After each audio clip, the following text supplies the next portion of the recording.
market of Avaris, crown city of Egypt, home to the Pharaoh, God to his people, welcomes the chief steward and the head of Pharaoh's guards, the most honored Potiphar!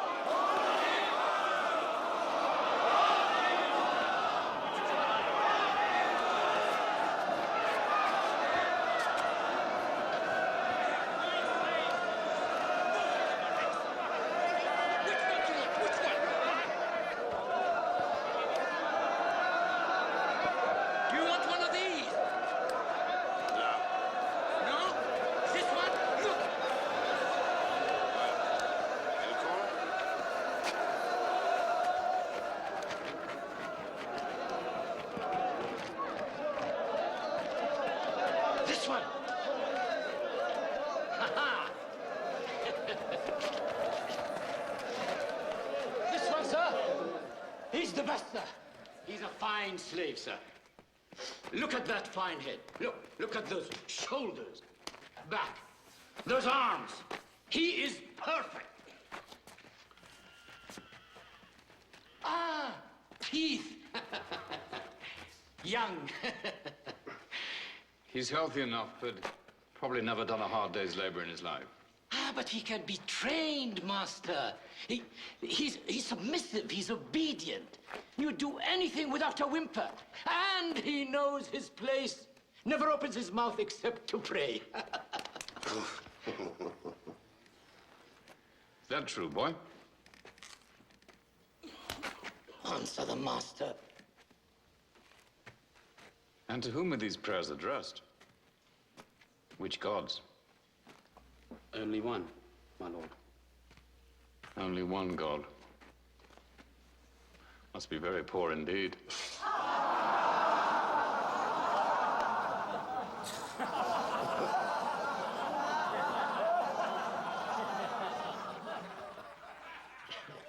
Well, boy. My one God provides all my needs, my lord. Well, he hasn't done very well for you now, has he?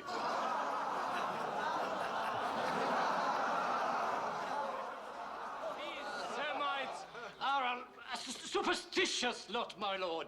These what? Semites. Semites? Semites. But when they are not praying, they work very hard. Hard workers, are they? Yes. I don't know. What do you think, Overseer? I can knock the piety out of him, Master. I know that. When I finish with him, he'll need a city full of gods. He's young. There would be 10 more good years in a slave like this.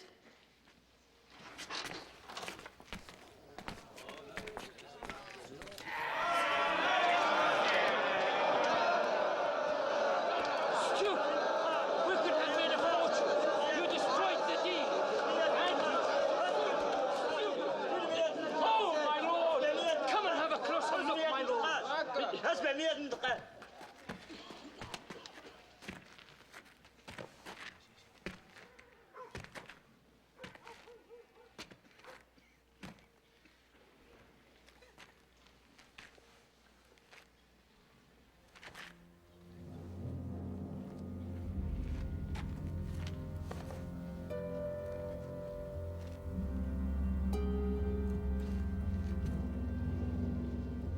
The boy's amusing. For a good price, I'll take him off your hands. He wants it! Did you hear that? He wants it!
Sleep here.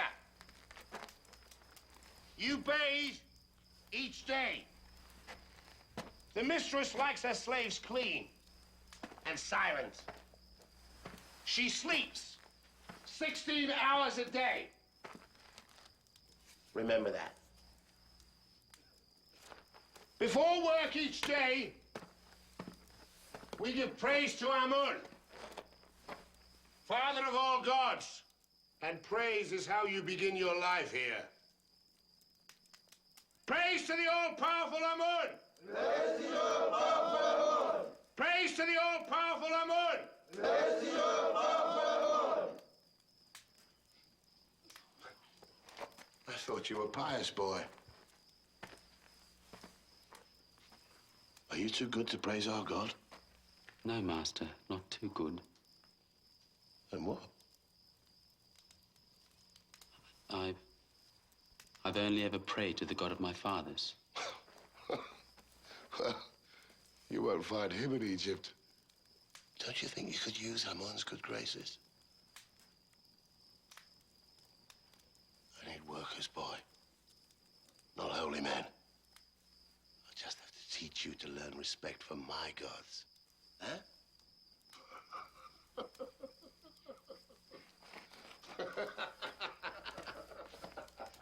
Now sleep! All of you!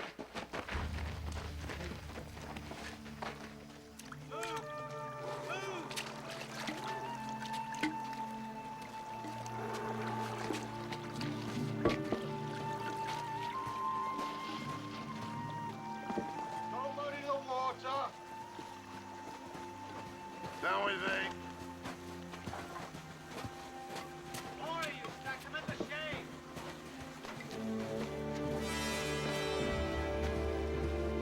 Fill the urn with water. Run, holy boy, run!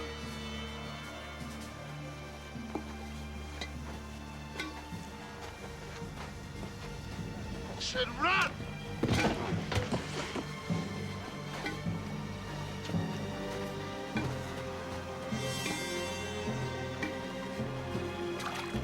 Come on, boy!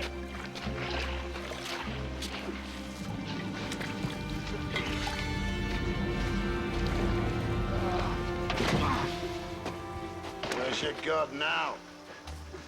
Doesn't seem very powerful to me. Are you ready to praise Amun yet? Huh? Not ready?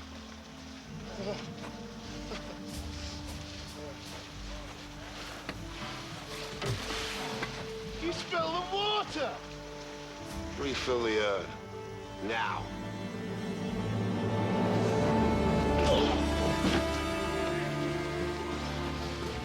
It's a fight you want, is it? Huh?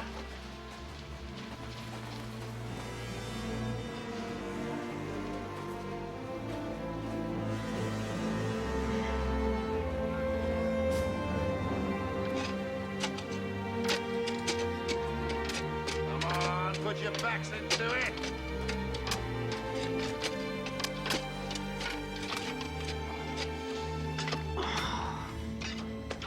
Back.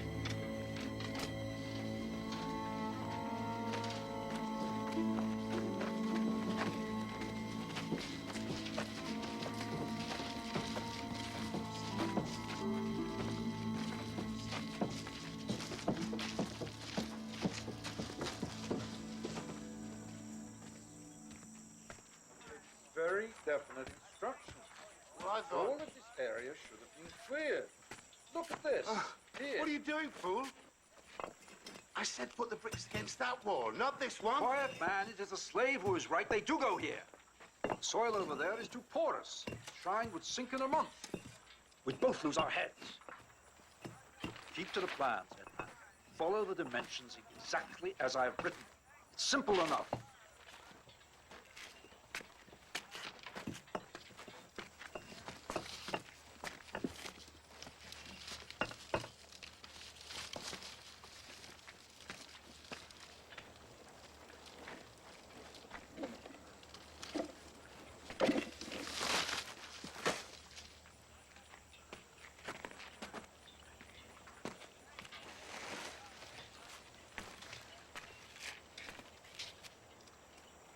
Huh?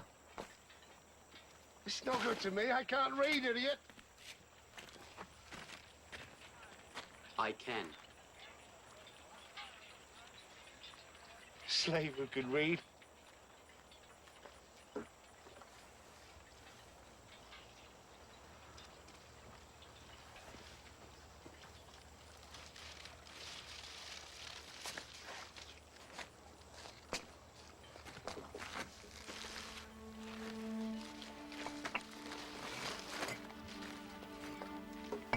According to this, we begin here. That slave, who is he? Joseph the Semite, mistress. He understands drawings? Yes, mistress. Explain his bruises. Well, a slave's life, mistress. His lot is no different than any other. Well, it should be. A good foreman would see. This is a special man.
My wife wishes to compliment you, architect. The garden is an absolute marvel. It's quite lovely. Thank you, mistress. I wish only to serve. You've served well. I owe you a special gift. Name a prize. If it's not too forward, I should like to buy one of your slaves. The one who can understand drawings, the Semite. Potiphar, I thought you said you favored him. I did. Yes, and the good architect is correct. We underuse a slave of his skills. His manner is gentle, quality lost on ordinary labor. Bring the Semite slave. Semite! Here! Tell me I did well the day I purchased you.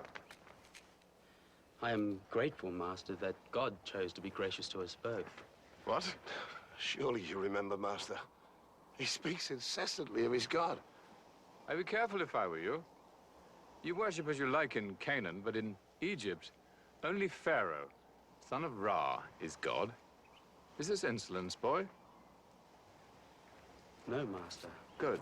I serve you with humility and honest labor, but I cannot deny my God. A slave who insists on his own ways. What do you make of that, wife? We have enough fools who pander to us. If the estate is to grow, an honest slave who can read drawings and cipher would be a valuable addition. Especially if we taught him our own writing. You see? The respect Pharaoh's chief steward commands at his own home. Slaves instruct him on religion. His wife tells him how to run his household. His wife keeps her wits about and draws attention to what she sees as good. And you see the slave as good? They say whatever he touches flourishes. Is this true? It is, my lord. Do you have a name? I am Joseph, Master. Joseph, son of Jacob. Joseph, son of Jacob.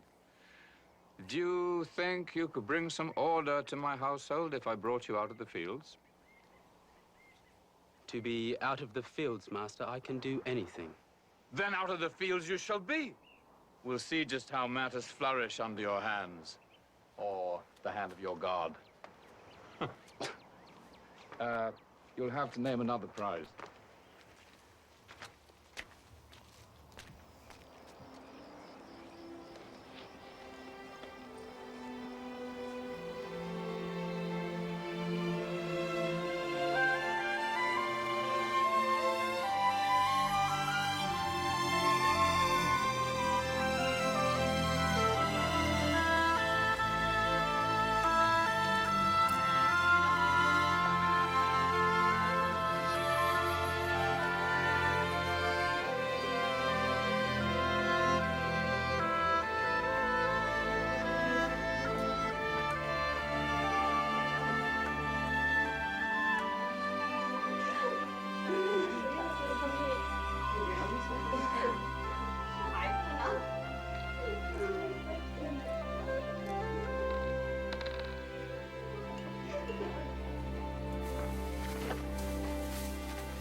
already got as much in store as the whole of last year's harvest.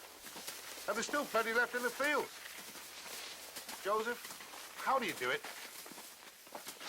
Ednan, I don't create the crops for harvest.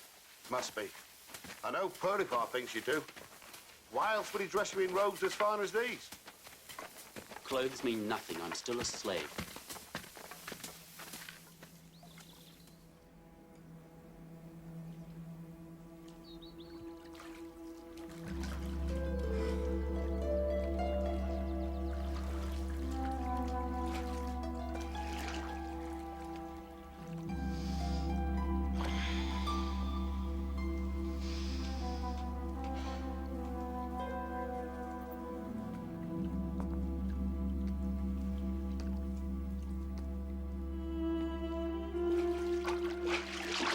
Mistress, please, you should not be here.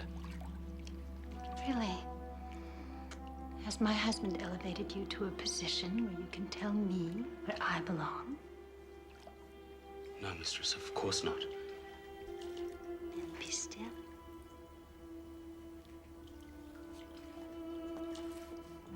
You have some dust on your shoulder.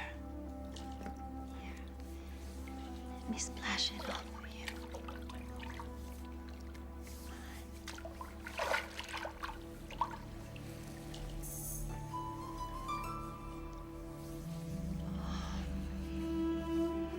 You work hard, and you have the muscles to prove it. I'm told the barley harvest is even bigger than last season's. Yes, mistress. Joseph the Golden. My husband is convinced that your God is behind all of his success. You are the key to everything he's ever hoped for. My God provides for me.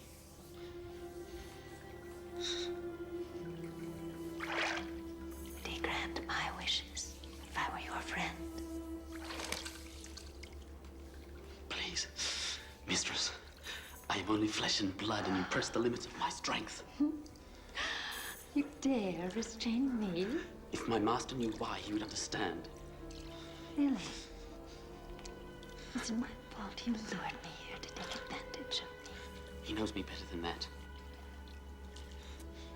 It's my word against that of a slave. Huh?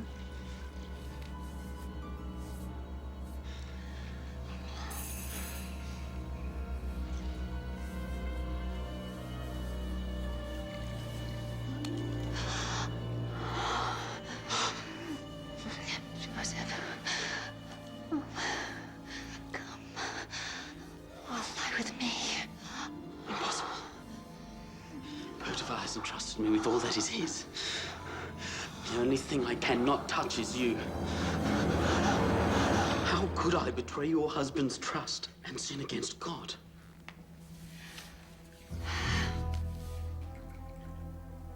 Time will come.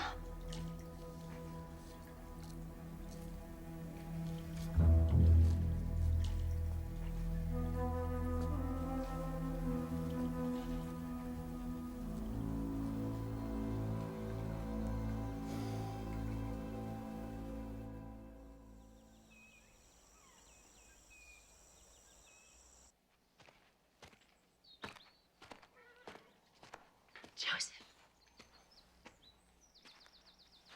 Mistress, Joseph. I thought we understood each other. Oh, I understood you. But I think you misjudged me. So, I've decided to give you a second chance. Stop!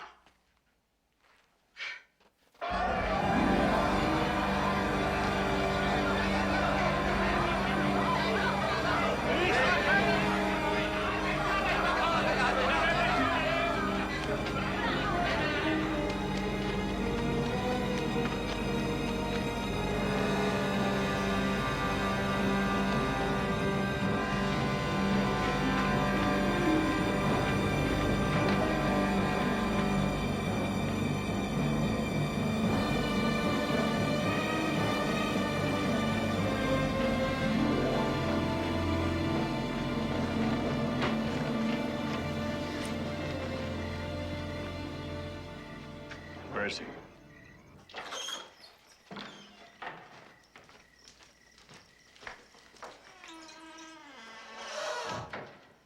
What my wife's maidservant ran to tell me, is it true? Would you have me call your own wife a liar, Master?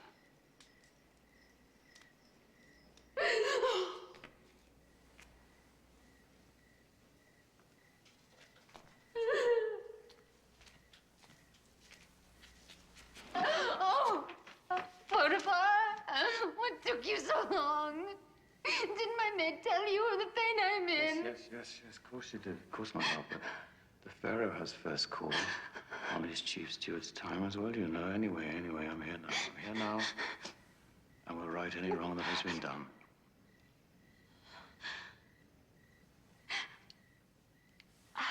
I was alone. And he came here. Came to my chamber. On what excuse? That's exactly what I said. He just laughed at me. He said he needed no excuse, that he was your chief steward, and that I had to do what he said, or it would be the worse for me. He grabbed my arms, forced himself upon me. I screamed and I pushed him away, and I scratched wildly at him. You scratched him? Yes, with the power of the goddess Bastet with me, I drove him out! I see.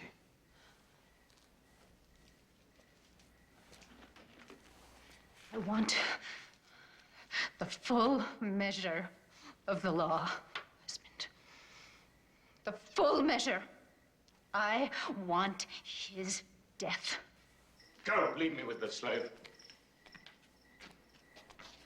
Come.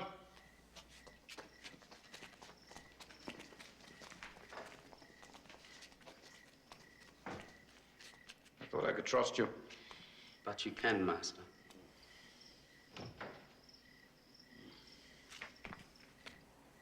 If anyone approaches, keep your hands behind you.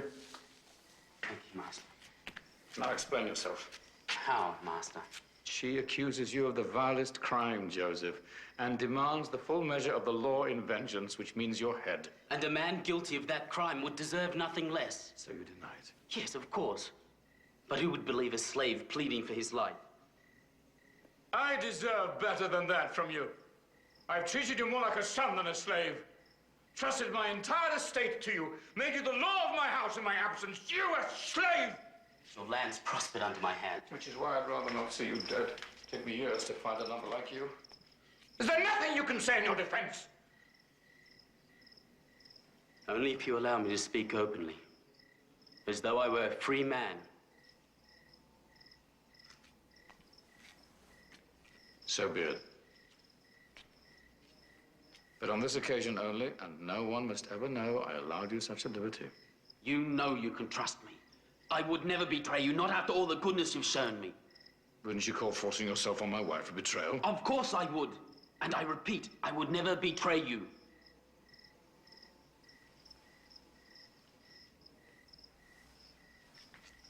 You're saying my wife's a liar?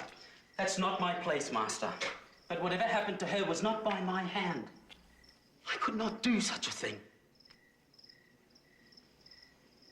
No, you couldn't. It goes against everything I've ever seen in you. By all the gods, why this now? When things are going so well for my house. Give me a reason to believe you.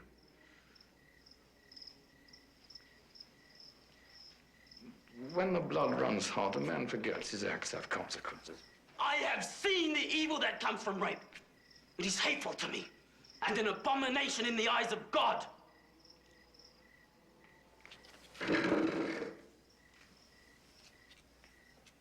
Tell me more. Tell me more. Give me a way of proving this isn't the way of a man like you. These are old memories, Master. Thoughts of a better time before my slavery. And thoughts of a great pain. If you value your life, Joseph, you'll share them with me.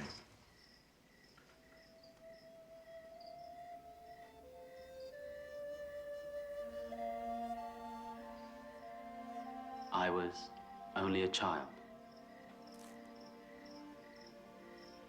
And the happy one in so many ways.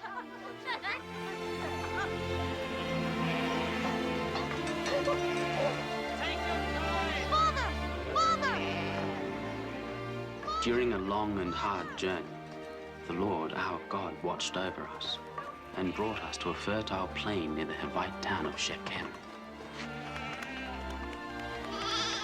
Joseph,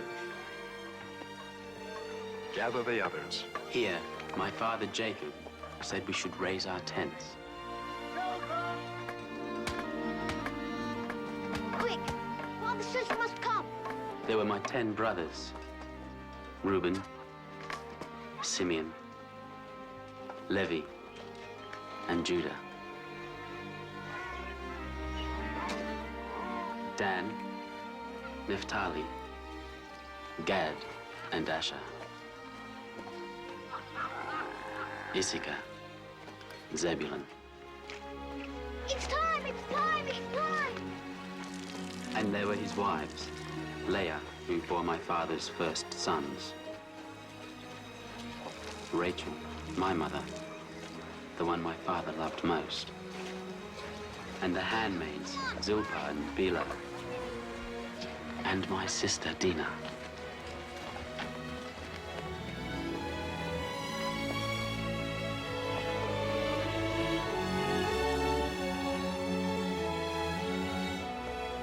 It was a happy time, Master. A feeling we had finally come home. The Lord is truly our shepherd. He has fulfilled the promise made to me at Bethel and has led us safely back to the land of my fathers. The Lord is my God, the God of Israel. El Elohei v'Yisrael. El Elohei v'Yisrael. El Elohei v'Yisrael.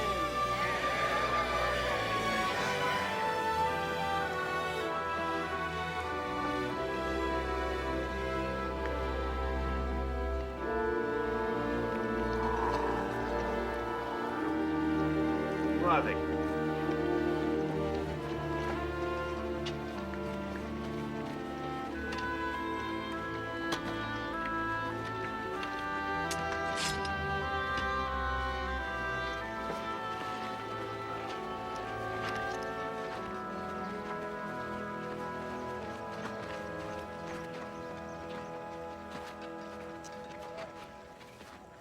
I am Hamor, king of Shechem, which lies behind those walls. This is Bera, my counsel, and this is my son, also named Shechem.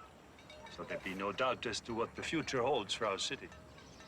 I am Jacob, also called Israel, and these are my people. We come in peace in search of a land our God promised would be home for us. I see. And which god is that? We have only one. Just one? You must be a people very short on feasts. Our Lord provides. Indeed he does. Indeed he does. It was to him you dedicated the sacrifice? But where's the idol? I'd like to see a single god who could provide for you as well as this one appears to have done. We keep no graven images. Even so, we know he is always with us. You'll find we're friendly people. And if you also come in peace, we welcome you to camp near our city to find the home your single God promised. We come only in peace. And of course, we intend to pay full measure for the land and the use of the spring. Just name the price. 1/10 of your grain and of your flocks, and 1/3 of the animal's increase for 5 years.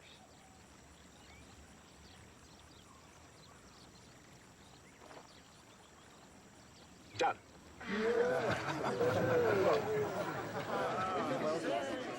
And I thank you for your kindness.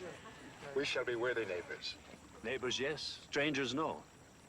In a week, we honor the goddess Astarte, with a marriage followed by a grand feast. You must join us. But we're so many. Then, at least some representatives. Your sons. Perhaps a young girl here. Your invitation is kind. Count upon some of us being among your number.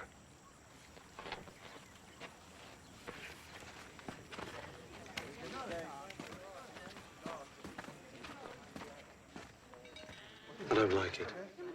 They're fat townspeople. I say we keep our distance, and if they give us trouble... Always a sword, Simeon. Is the hard way the only way you know? It's the surest way. No, the only sure way is the way of the Lord. As he has brought us thus far, he will continue to guide us.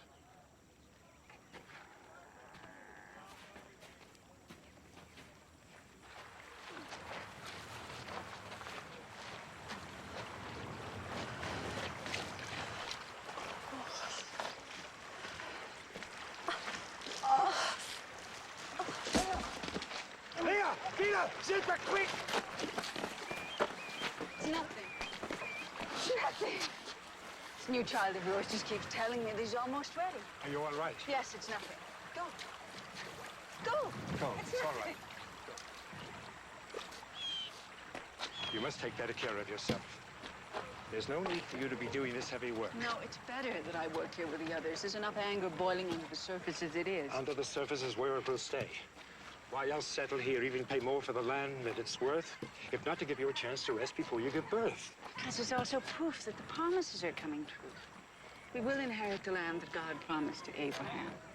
I know that you accepted his terms so that I could be settled when I have our second child. But Jacob, the others know it too. Rachel, I've made no secret of my love for you. I never have. You're first in my eye and my heart. Second, Jacob, second. Joseph comes first with you.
Wait, my dear.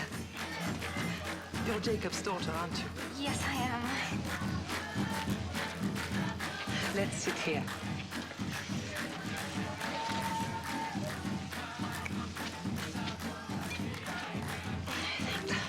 Now enjoy yourself. This is a feast.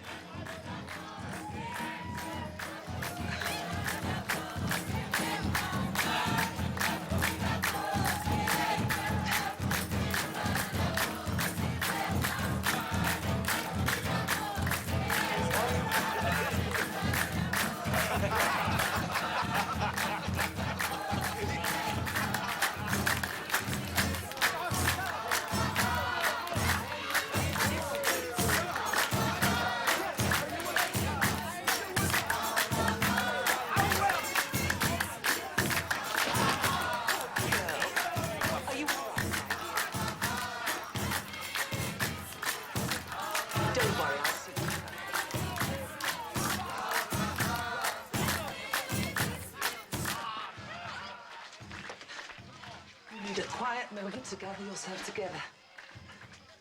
You'll be fine. I'll take you to a cool room for a rest.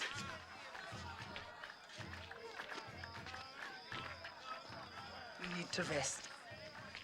Lie down here for a while. You'll be fine.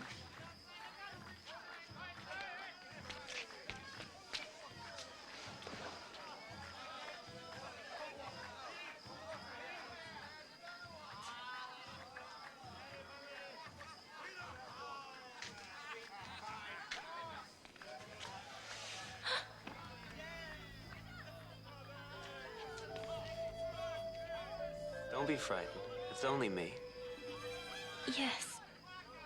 I mean, I'm not frightened. You're perfectly safe. Nobody as beautiful as you could ever really be in danger.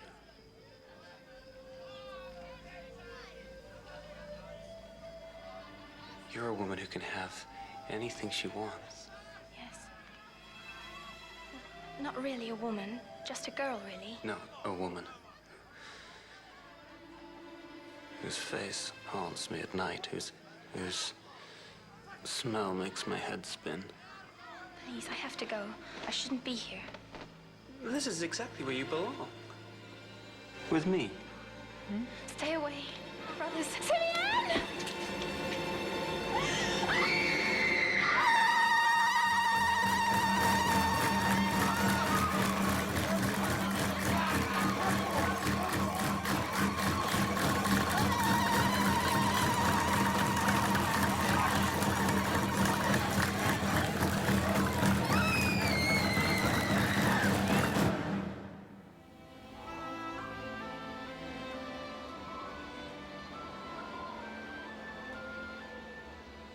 There's no excuse for what my son did to your daughter. To all of you. Other than that he was drunk with love. The crime shames us, violates all laws and traditions. No love can come from violence. I gave you my trust, my friendship. Please, Jacob, listen.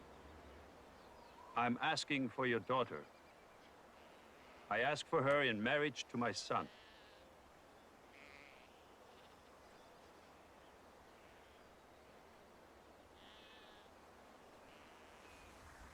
I'll do anything, whatever you ask.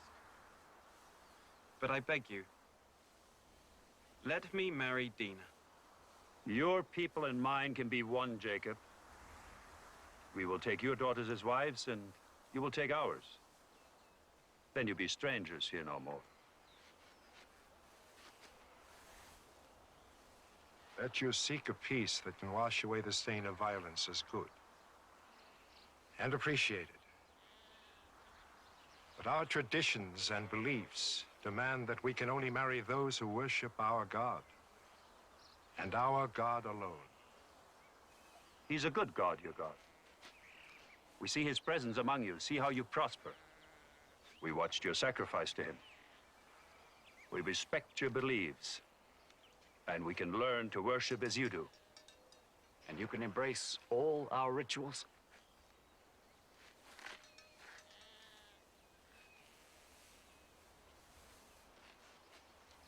We both have much to think upon. Until tomorrow, perhaps. Until tomorrow, then.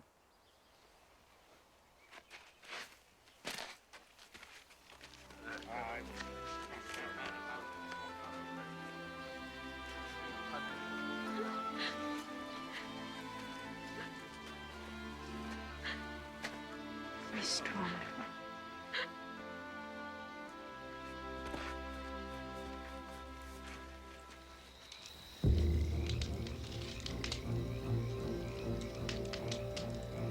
Is it that simple? They take our sister for a whore. And the reward is we embrace them, make them family, masters of our women's dowries. Not if I have a say in it. But you don't. None of us do. This decision is for our father alone. I've heard enough. You're like the women clucking away. Good night, brother. He's right. It is Father's decision. Yes. But what happens after that is something else altogether. Go on. Accepting our ritual means all their males must be circumcised. And if they are, they'll be sick. Weak. At our mercy. Get to the pastures. Spread the word. We'll need every man. 3 days is what it takes for the fever and the weakness. By the 4th morning, it'll have passed. Not with our one chance. Yes.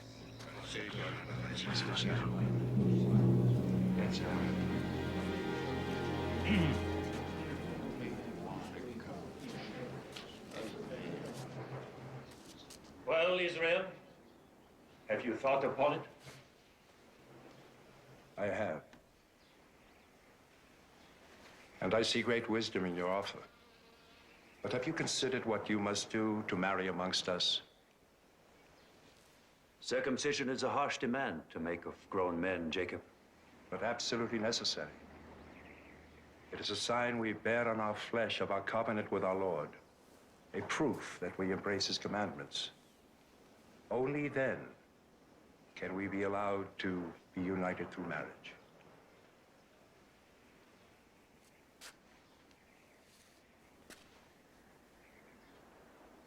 So be it. Our men shall be circumcised, and we shall be united in peace. A new and strong people.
Madness! Insanity! How in your hearts could you have done such a thing? Ruthless, merciless. Is this the good way, the right way? You have brought ruin upon us. Someone had to defend Dina. She can't be treated as a whore. She was to be treated like a bride. You have broken the peace and used our traditions for vengeance. Now Shechem's neighbors will join forces against us. We're so few in number.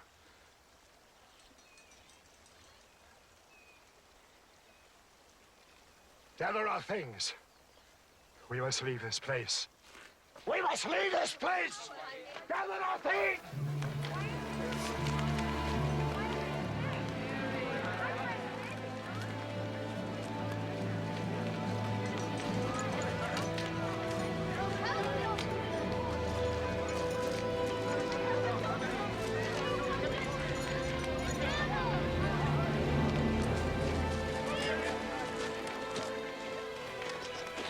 And so we were forced to leave the land that held so much promise. We went up to Bethel, where my father had once erected a monument to God. And again, God spoke to him. As my father told me, the Lord said, "Be fertile and increase. A nation, an assembly of nations shall descend from you. Kings shall issue from your loins. The land I gave Abraham and Isaac I now give to you, and to your offspring to come I will give this land."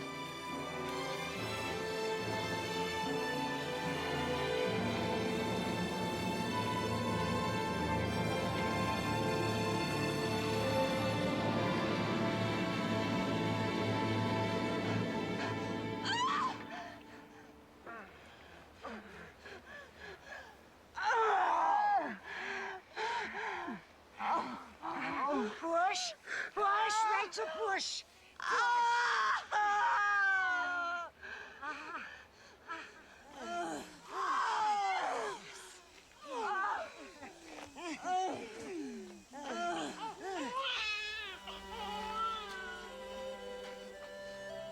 You have another son.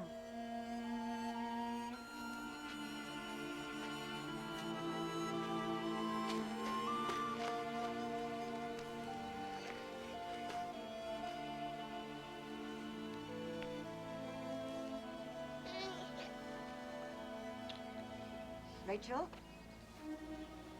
Rachel? Stay awake, Rachel! Jacob! Rachel? My sister! Rachel! She's dying! Oh.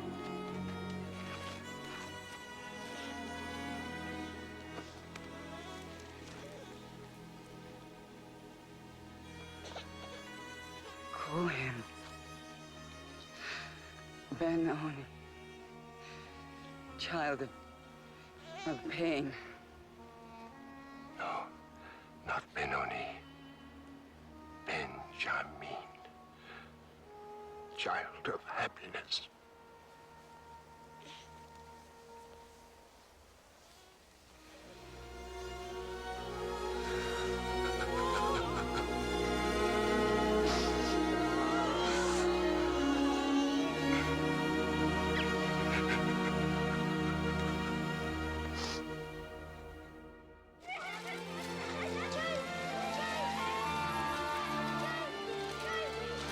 Benjamin!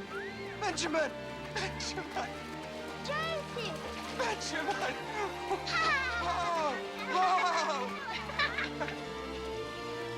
Catch you, Benjamin! Whoa!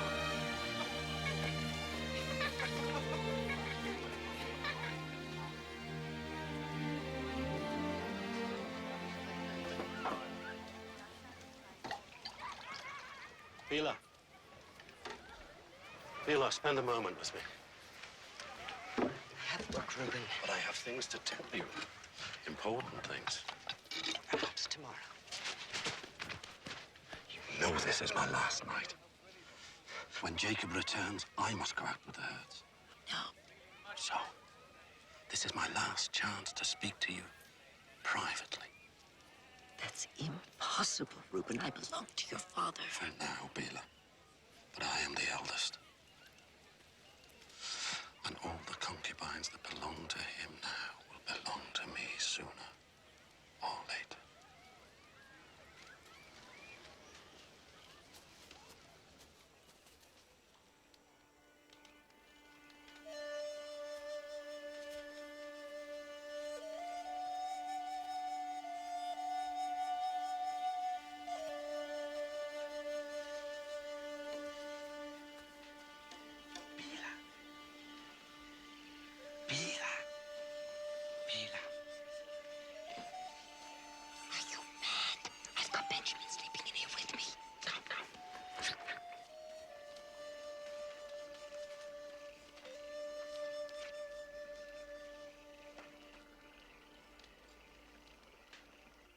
I thought you should know. I should send them both away. Go! How could he do this to me? How dare he do this to me? Reuben seduces Bila, Rachel's maidservant who bore me children. Bila is like a mother to Benjamin. Your sons give me nothing but grief, forcing us to leave Shechem like thieves, forcing us to take Rachel on a trek that killed her. And now this! He was wrong. I know that. But once you speak to him... No more words! Things must change. Reuben is my firstborn. Your first son. No more words!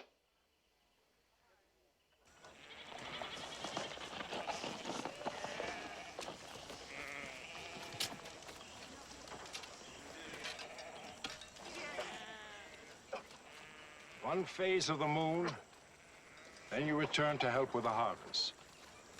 Be careful. Be alert. While you are gone, Joseph will be in authority. You will hear his words as if they were mine. Joseph! Is this a game, Father? I am the eldest. And the one who shows me no respect. You and Bila shamed me before the entire camp. Simeon and Levi betrayed my word at Shechem. If my sons will not honor me, I cannot honor them.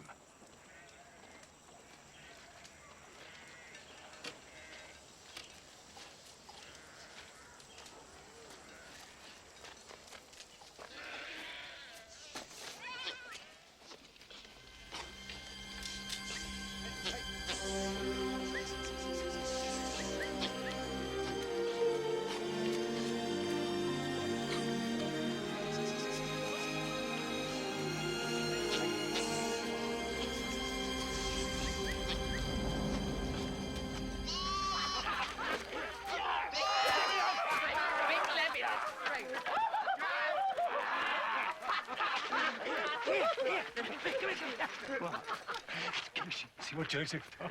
Make him eat it.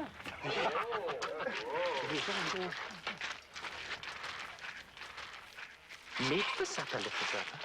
Meat? From where? A sheep. You can pick the one for slaughter if you like. Me, never. Come on. Brother specifically forbade us from... Well, he's not here, is he?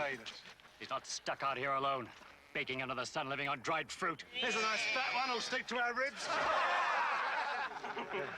But what will you tell Father? He won't find out. At least he'd better not. No wagging tongue.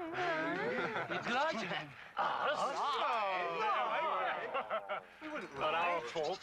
The poor little lamb strays off and gets mauled by a mountain lion. Understand, little brother? What difference does it make? He's got more sheep than anyone else in Hebron. But Father, put me in charge of the sheep. And be quiet.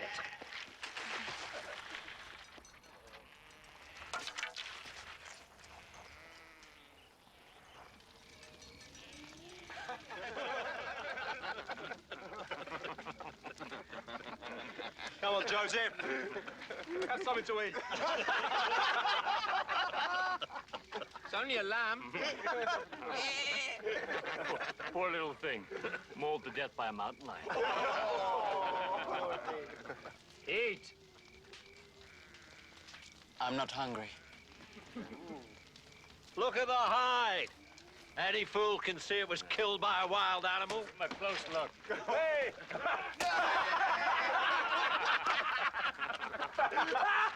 Any fool. Right? Brother? You take me for a fool? I've been a shepherd my entire life. I know the problems shepherds face. And I also know their tricks. Father, we... Silence! Now take it away! Get it out of my sight!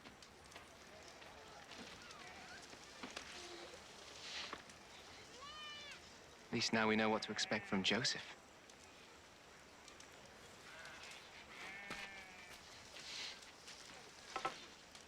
Betrayal. He's a spy.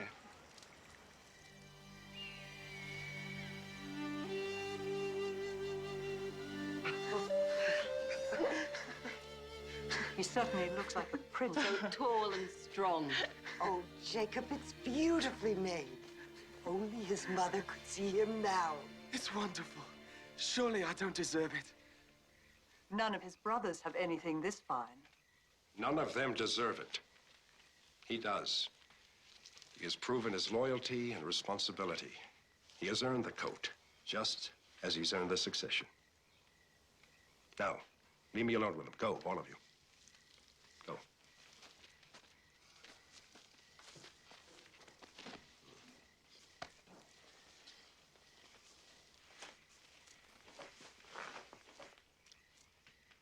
I'm honoring you, Joseph. Naming you my heir. Next in line as head of the tribe. You can count on all your sons, Father. Some more than others. Simeon, Levi, Reuben. I can never forget what they did. The coat is a mark that you will carry on the line. When you wear it, remember, it is a robe of honor.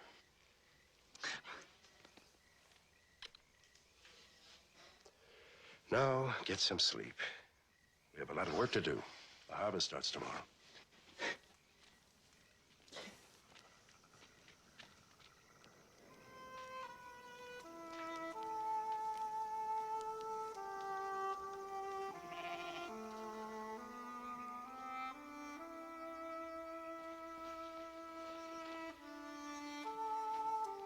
Joseph, tell me again what our mother was like.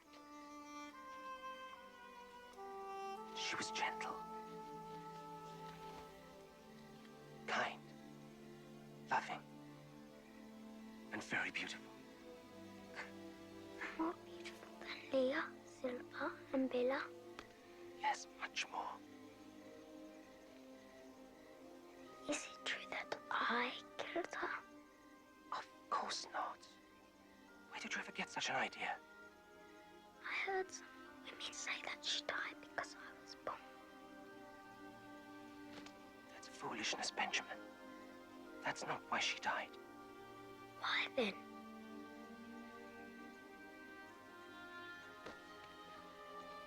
I don't know why, Benjamin.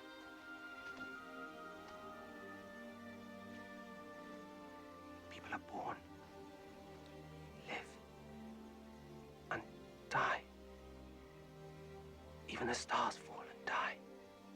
And the sun sets every day just to be reborn the next morning. I wish I'd had known, Mother. I'd never have let her go. It's not that simple, little brother. Hush now. Go to sleep.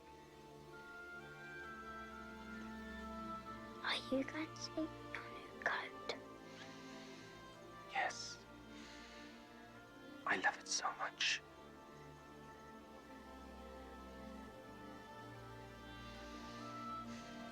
I must sleep now. Tomorrow's harvest. Hard work.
So, then, we all began to bind our sheaves and brought them together and set them upright.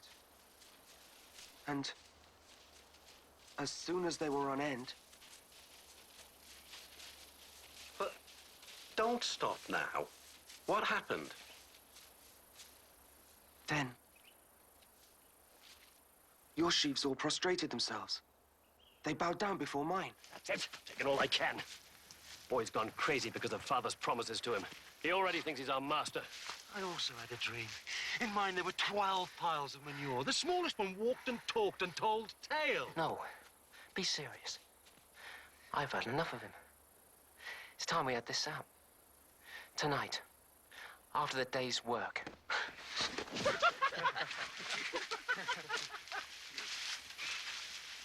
We'll see what Father thinks about this.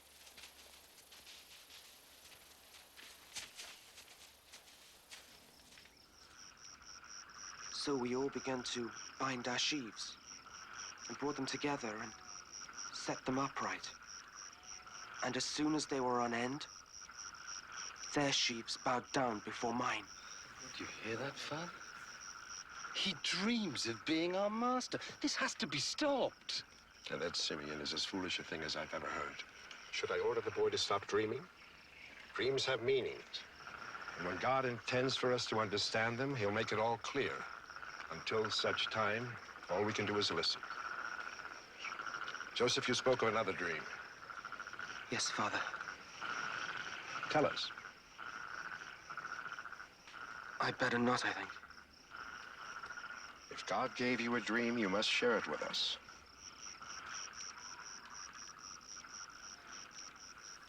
I dreamt the sun and the moon and the stars paid homage to me.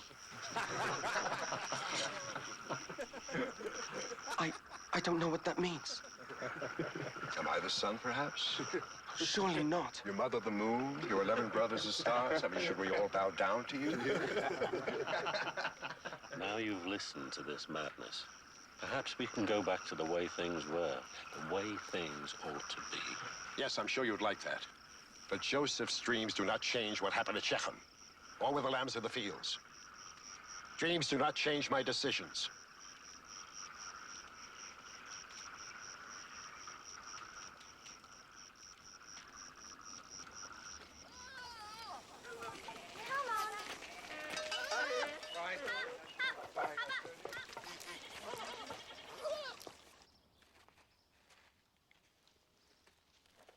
I'm sending you to see how the flocks are doing, not to a feast. Son, you're getting older, bigger. And where once your brothers might resent you, as you gain strength and position, they begin to feel very threatened by you. I want you to try and make peace with them. Yes, Father.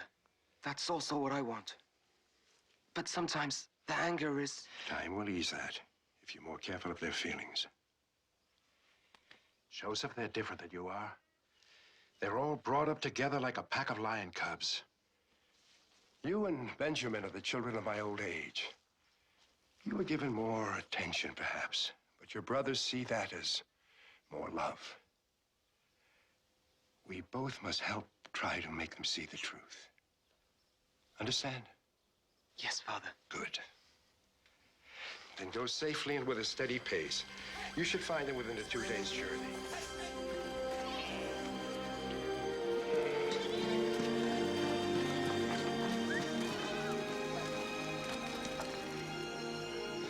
Each night grows colder than the one before. We have another cycle of the moon before we can return. I'm in no hurry. Only thing waiting for us at Hebron is our new master in his wonderful coat. Come, little sheaves. Bow down before the great man Joseph. Come on. Bow! Mercy! Mercy, master, please! Have mercy upon us! A wild animal tore a little lamb to pieces! Please, please! Oh, we are innocent, oh great Joseph. Please have mercy upon us. No, my brothers. I'm in no hurry to see him again. It's peaceful here. Unless he comes looking for us. I think we should move west. What makes you think the pastures will be any better somewhere else? We'll move west tomorrow, to the region near Dothan. The grass will be fuller there. Listen to him give orders and predict what we'll find. Must have been a dream. Runs in the family. The only thing I dream about is women. But I do know that if we move on, no one will know where we are. And no one will be able to spy on us. I agree. That anyone who wants to find us have to dream where we are.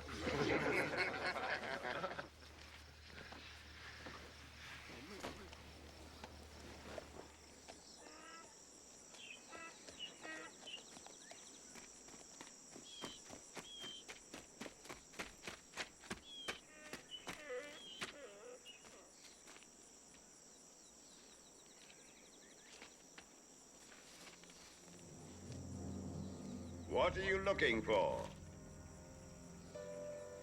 I'm looking for my brothers.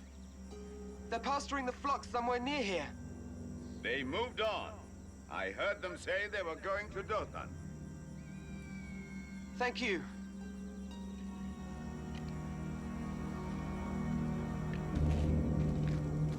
Are you sure they went west? Last night, I dreamt I was on one of those big ships that dock in Jaffa. I had 3 women.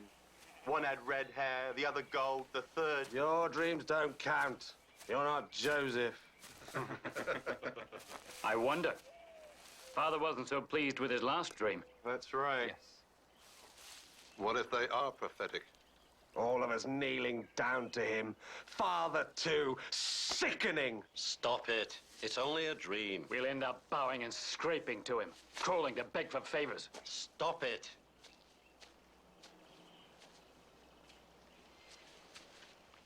What is it? Here, brothers! Look, the dreamer himself. And in the coat. I swear I could rip it from his back.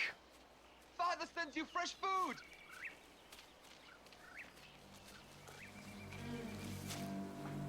I say we kill him. What? I say we kill him.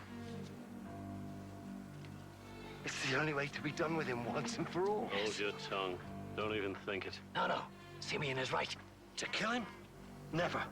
If it's to teach him a lesson, then throw him in a pit. But you don't spill your brother's blood. Why not? It could happen. A long journey by himself. Thieves. Or a mountain lion. Wait. We tried this with the lamb. Father saw right through the lie. Imagine what he'd make of this. The fact that he caught us in the last lie would make this one all the more believable. Yes. He'd never expect us to lie a second time, especially about Joseph. Brothers! Well, this is the only chance you'll ever have to be done with him. That's right. To assume our rightful place once the old man's gone. Let's do it. Use your minds. You can't spill a brother's blood. Have you thought of the curse which will fall upon us if we do this? Stop it! Stop it now before it's too late! Stop what? Ignore him. Don't speak to boys who come to work in groom's clothing. They come in search of more tales to tell. Father wants a report, and he thinks I'm the one to do the job. He told me... Forget what he told you. You report on me, and it'll be the last thing you do. Simeon! I'll do as Father instructed. Simeon, stop it! I'll do as Father tells me. And your warning smells of too much wine. Hold him back! Stop it,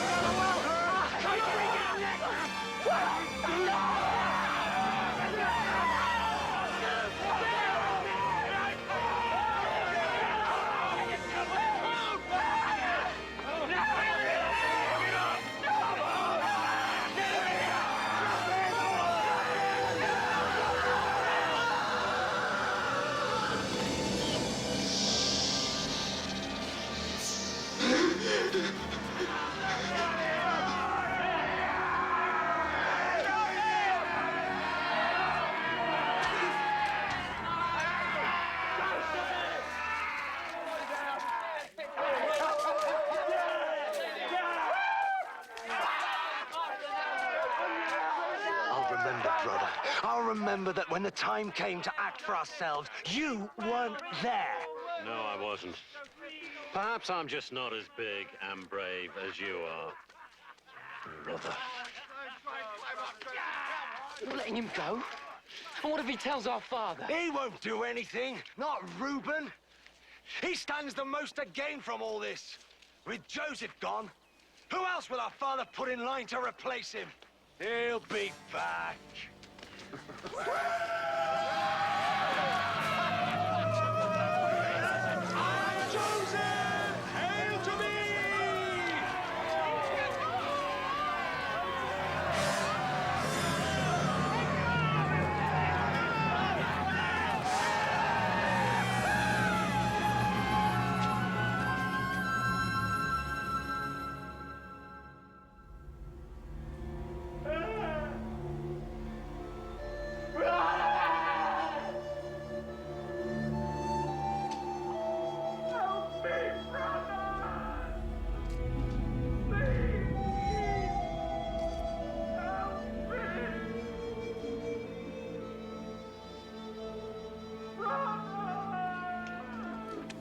All of you!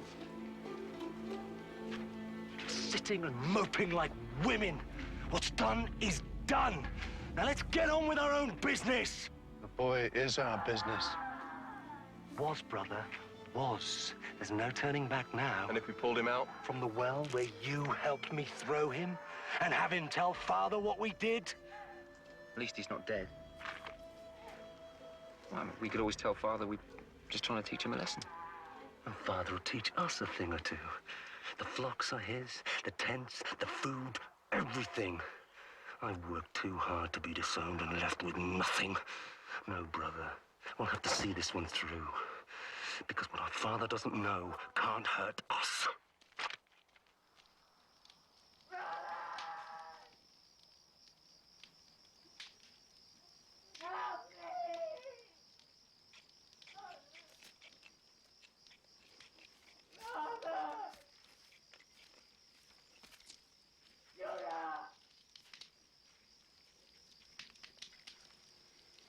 There's not much grazing left in these fields.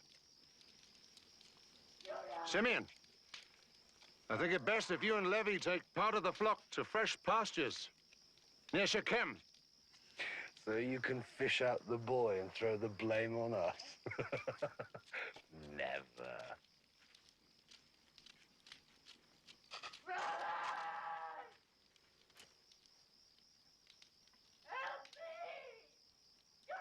Oh, do something, Simeon, before we all go insane! We should have killed him. Shut him up. You want to fight me, brother? If that's what it takes. But you're not going to kill him. And you're not going to fish him out? If that's the only way to avoid a brother's blood on my hands, then fish him out we will. To avoid spilling his blood, you'll have to shed mine. If you can. But I'm a reasonable man. I'll give you till dawn to come up with another suggestion.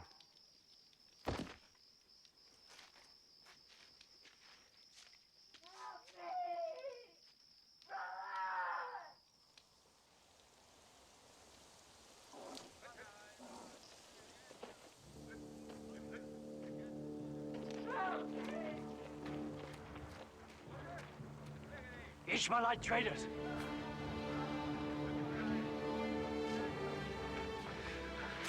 Now the boy must be killed before they hear his damned whining. No. They're the answer. Them? How? They can take you for a slave. Down to Egypt. Then at least he'll live and our hands will be clean. If he escapes, comes back and tells Father what happened. Ishmaelite and Egyptian slaves don't escape. They pay for him. There's money in it for all of us and no blood.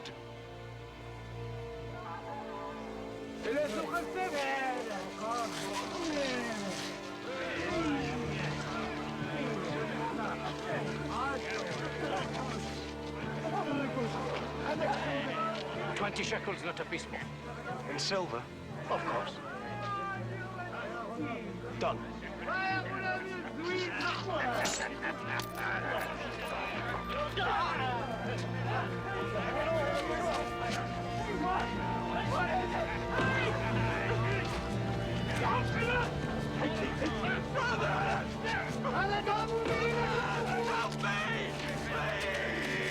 'Brother!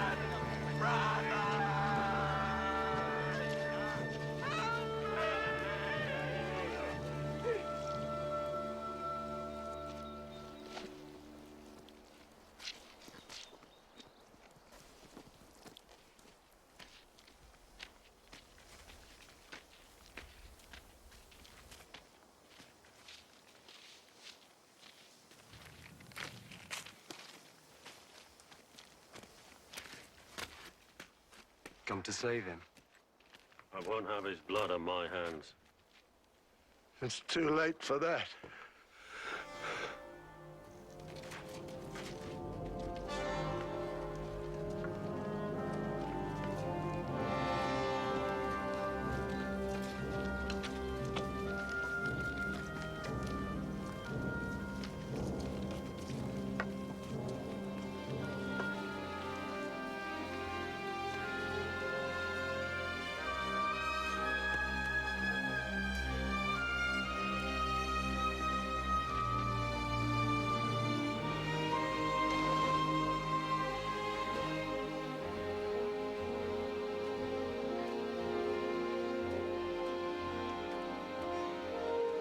I found this on the road.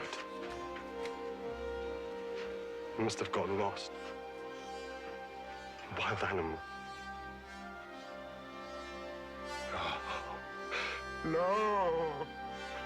No! No! No!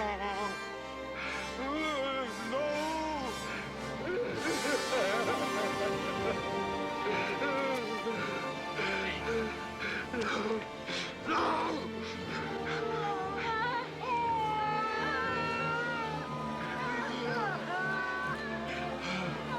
What's left of me if Joseph is dead?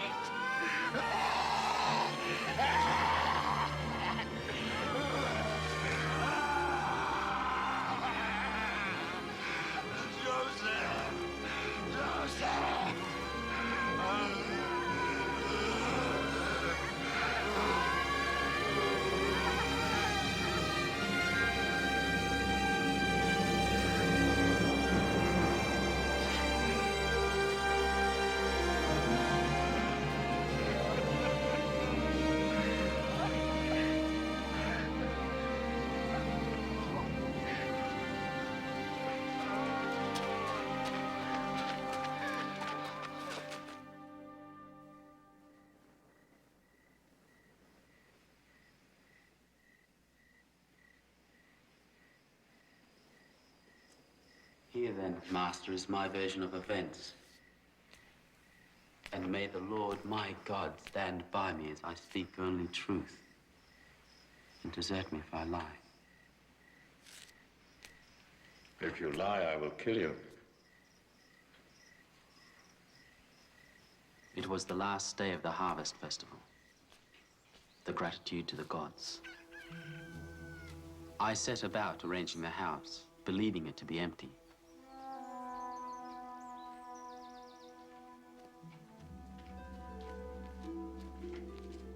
Joseph. Mistress, Joseph. I thought we understood each other. Oh, I understood you. But I think you misjudged me. So, I've decided to give you a second chance.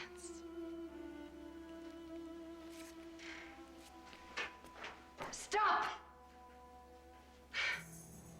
Joseph.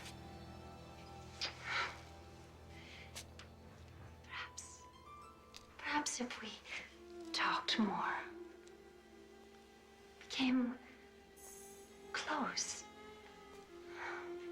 perhaps you might see me differently. You might see how melancholy I am. My husband is so busy all the time. Loneliness is a terrible thing, Joseph. I know you hurt, but You are not a common man. Where does the mystery come from with you? Where are you from? this house is my home now. Tell me about your father. You once said he was a prince. Does he have many herds of animals? Servants, fields? Yes. So he is a powerful man. Do you think he is happy with his wealth? I don't think my father's wealth brings him much joy. What would? I I expect if he could see me again. No, your freedom is within my gift. Yes. But I can't. It would offend God. You know you want me. Look how you're shaking. You want me as much as I want you. Come, Joseph. Come lie with me. Leave me! Stop! Who do you think you are, you fool? You dare lay a hand on your mistress? Oh, my husband would kill you for this.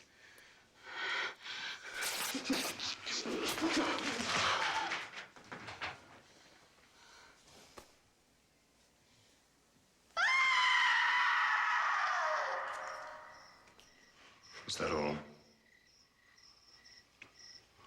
As I swear before the Lord my God.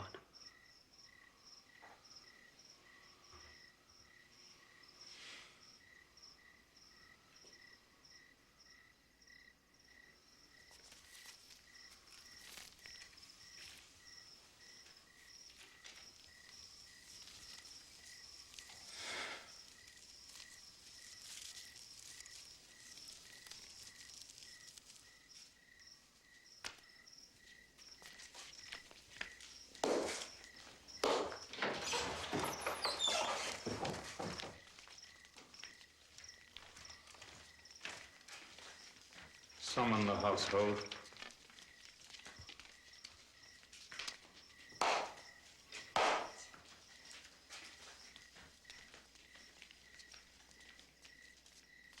Good. Let them all hear him sentenced to death.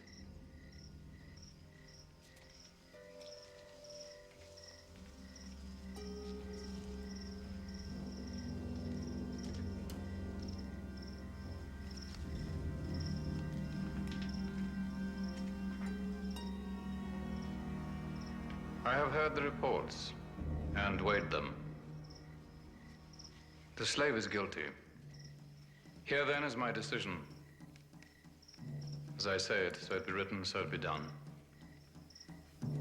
The slave is to be taken to the Pharaoh's prison and held there at my pleasure. The jailer is to report to me weekly on his treatment and his progress. Thus is this matter now closed.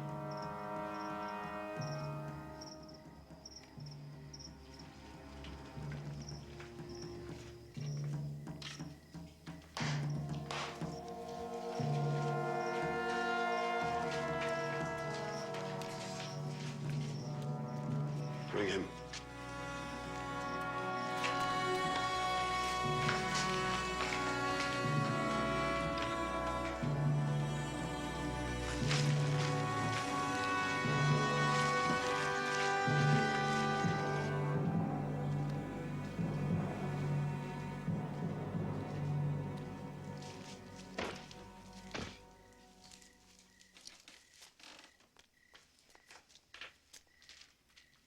You humiliated me. You sent him to prison at your pleasure? What about my honor? What honor? How dare you? I know you, wife.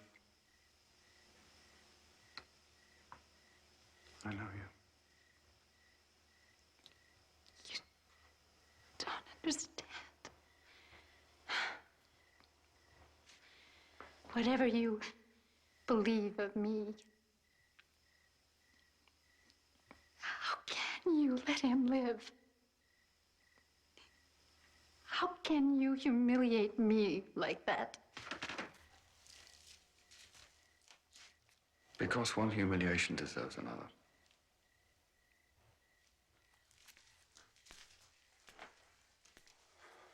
Wife. Anyone who knows Joseph also knows that if he swears by his God, he's telling the truth. What is more important to you? His God or my good name? The truth?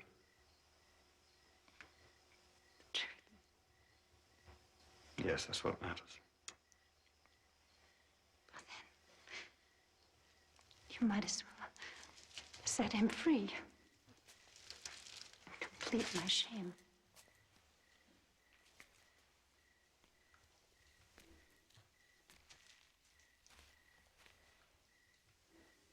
Wherever he is, whatever happens to him, he is free. Because his God is with him.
Peace be with you, Master. Do you know about this? The warder said only to expect 2 new prisoners. The excellence of your work here is becoming common knowledge. They say that prisoners have never eaten better. The warder's never been richer. The Pharaoh has never had to spend less to keep his jails running. 10 times a day I'm asked how you do it.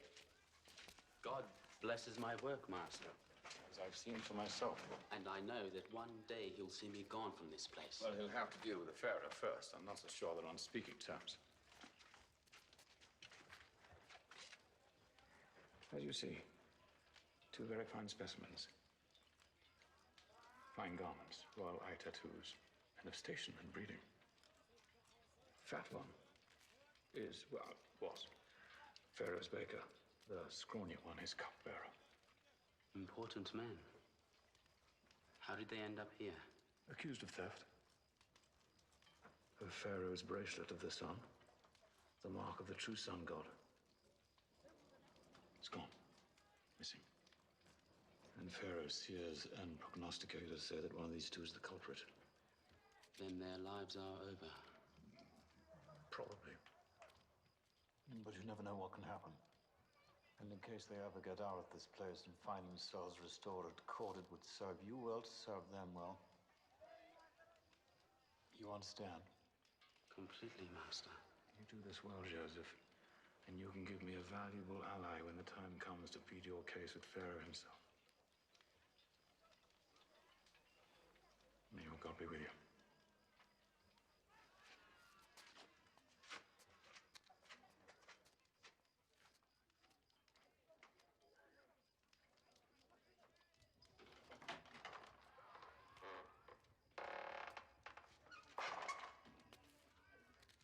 I am Joseph, my lords. I have been instructed to attend you during your stay here. Are you the warder? No, my lord, his servant. You must be the Semite who does the warder's work for him. I am honored that you know of me, my lord. Huh? Yes. The court knows how well you serve your masters. And their wives. There are many stories that have no truth, my lord. Are you calling Potiphar a liar? Slave? No, my lord. Are you calling his beautiful wife a liar? I accuse no one, my lord. Really? Well, I accuse you, slave. I accuse you of staining Potiphar's wife's good name, of calling Potiphar a liar. Guard! Guard, come here!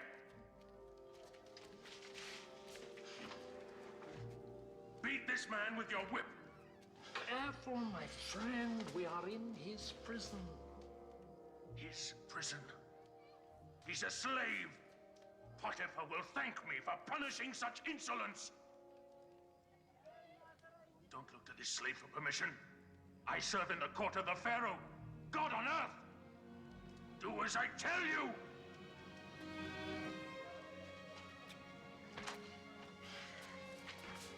You will not slander the name of Potiphar. You will not slander the name of his wife. He will praise me for upholding his honor. Slave! Slave! Slave!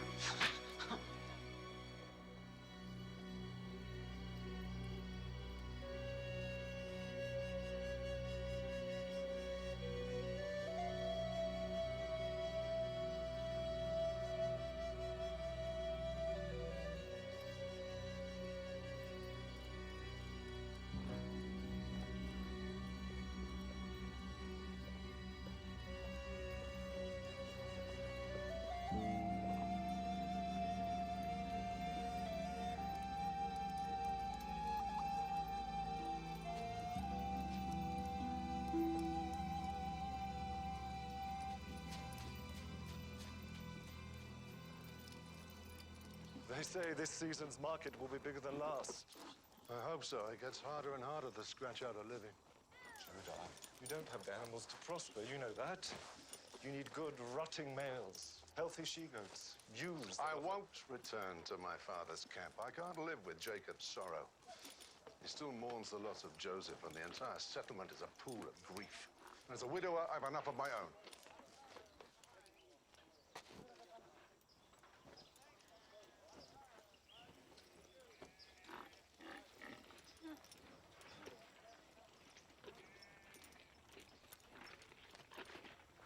I will give your camel water, master.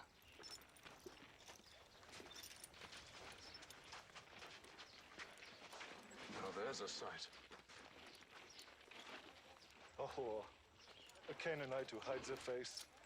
They're always bewitching. It's a strange custom, but it adds to the mystery. Traveler, lie with me and ease your mind. By lining your pockets. Who can put a price on a moment's escape from the troubles of the world? I have no money with me. My friend is a recent widower, and while he may not have money with him, he does own fine flocks, perfect animals, the softest fleece you've ever felt. Though I can't say what someone like you might have felt. I see no herds. They're at the market. I could bring you a sheep on the way back. Tomorrow. And until then? Only my word. Then you can leave me your staff and seal as a pledge.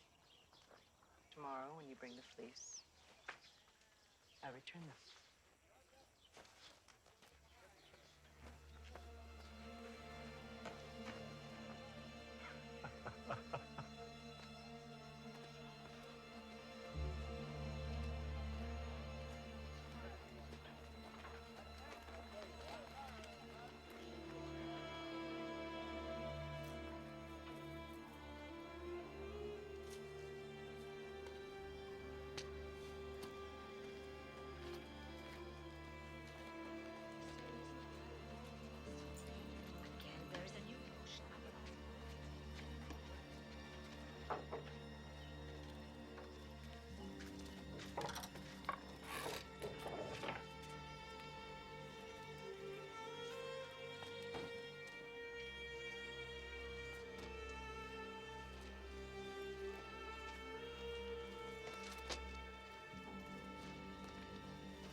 Life is hard on you? A barren daughter-in-law that buried my first son. People die. They do. But as is the custom with my people, I forced my second son to marry her so that his brother's wealth would not be lost. And he too died. Misfortune indeed. You have other family? 11 brothers. Once there were 12. But the second youngest was taken by a wild animal. And ever since, not a day passes but my father sheds a tear at the youngster's memory. His sorrow was so thick I had to leave and start my own encampment. You grieve as if the boy's death was your fault. Never. In no way! Why would you even think such a thing? No injury intended.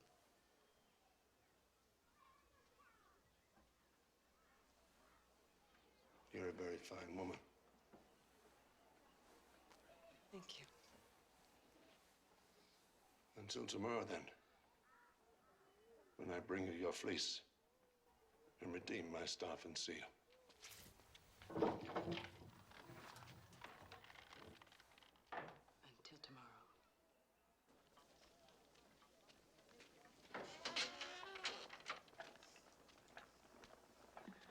Pay homage to Potiphar, chief steward to... Peace be upon you, master. Call the door, Edna. The door. Come. The warder tells me your distinguished guests aren't sleeping very well. It seems their sleep's troubled by dreams. They're not alone. Strange dreams. Full of signs. As soon as I learned of this, I came myself. Because I know of your gift for reading the messages of the night. Hence a chance to redeem yourself by interpreting for them. You can't remain silent now that they know you have the special gift. How do they know? I'm due back at court. Pharaoh's men work night and day to retrieve the bracelet. They'll have it before long.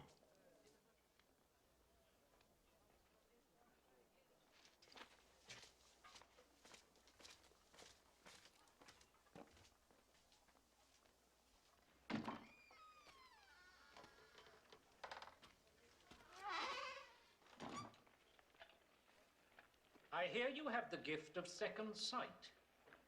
At times, Master, when God sees fit to grant it. How low have we fallen, listening to the ramblings of a Semite slave? The ability to interpret dreams is a gift from God. Then why don't you see how well he could do for you, Vintner? I intend to. Be seated, Joseph.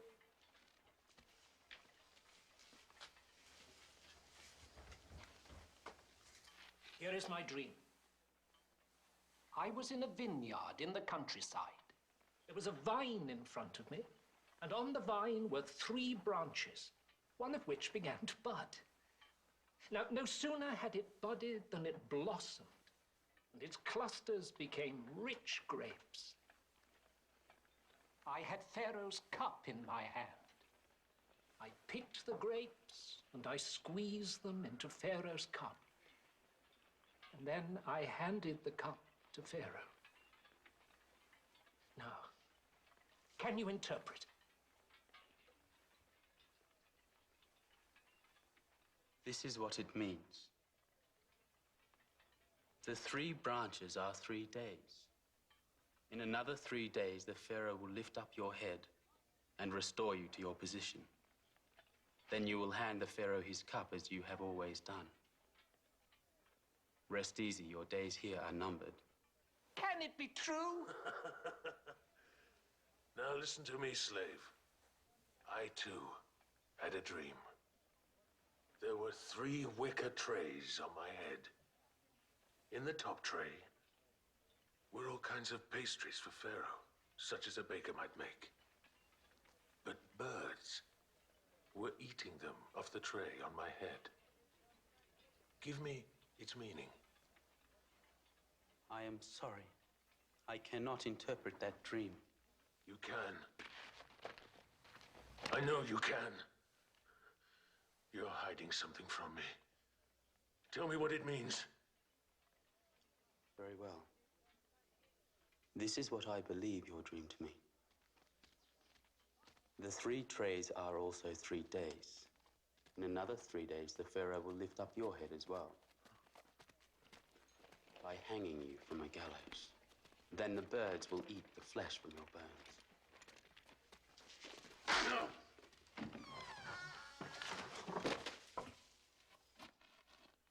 Pharaoh's bracelet has been found. Warrants have been issued. What does it say? She promised she'd be here. More to your good fortune, she's not. You kept your end of the bargain. If she's not here, then you get the sweet memory of her bed and get to keep your animals. I gave her my staff and seal as a pledge, remember? Come. I think I can find her home.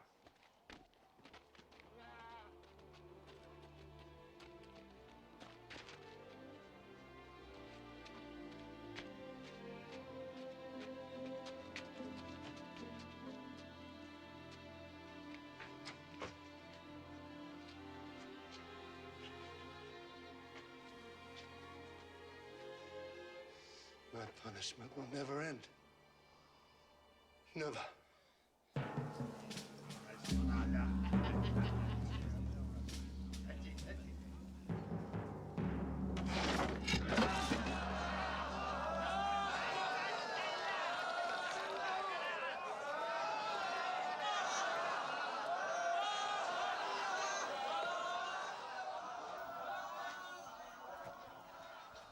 I am most grateful for your judgment in this matter. I always knew, even in the darkest days, that I could always... Yes. I trust my master's stay here was made as easy as possible. Yes, yes. Considering the circumstances.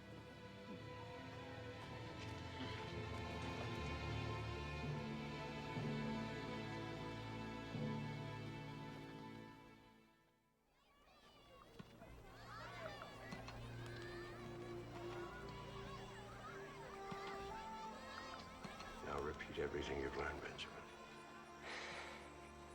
The table of the descendants of Terah, who was 70 when he begat Abraham, Nahor, and Haran.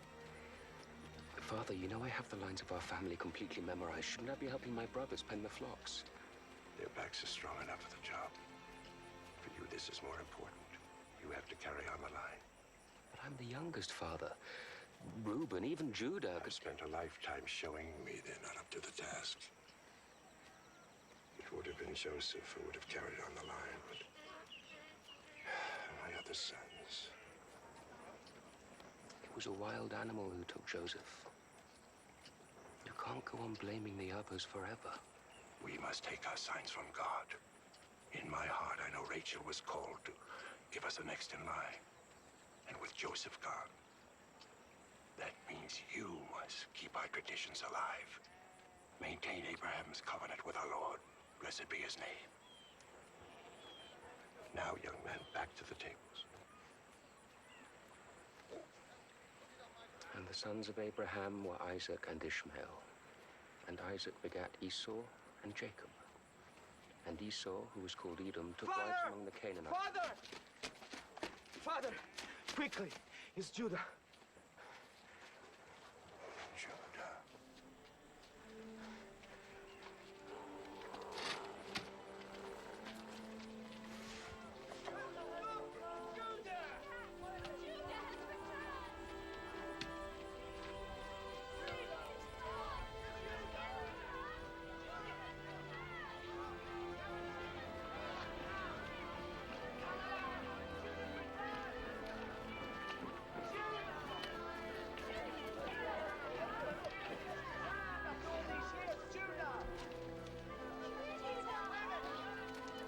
Reuben. Judah. Simeon. Letty. Dan. Natalie. Gad. Asher. Issachar. Zebulun. And little Benjamin, though not so little anymore.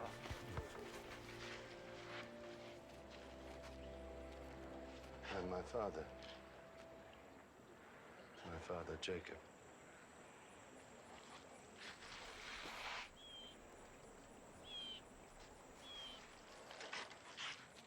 Welcome to our camp. To you and yours. I am surprised to see you. I couldn't stay away from you, Father. Especially now, when my clan faces a problem that needs a wiser head than mine. What sort of problem? Tamar, widow of 2 of my sons, and betrothed to Selah, my 3rd, is with child. And Selah is the father? No. And she refuses to say who she laid with. And no matter how hard we press her, she stays silent. Then, by custom, she must be banished. But by Canaanite way, when a woman lies with a man other than her betrothed, she must die. What should I have done, Father? I gave her my firstborn in marriage, and he died childless. So I insisted my 2nd son marry her as his duty to the family. Still, she remained barren. Then when he died... You promised your son Selah, as is our custom. But I kept delaying the marriage. The woman's cursed, Father. She buries husbands before there are sons to replace them. I lost 2 boys I loved. Should I have risked a 3rd? I know the pain of losing a child you love dearly. I know it well.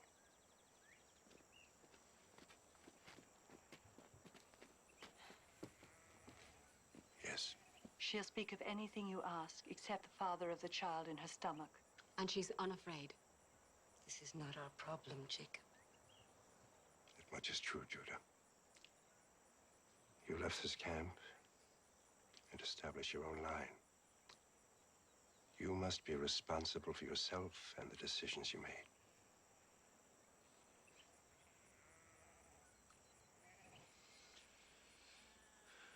We'll take her back to our camp. There, by Canaanite custom, she must die.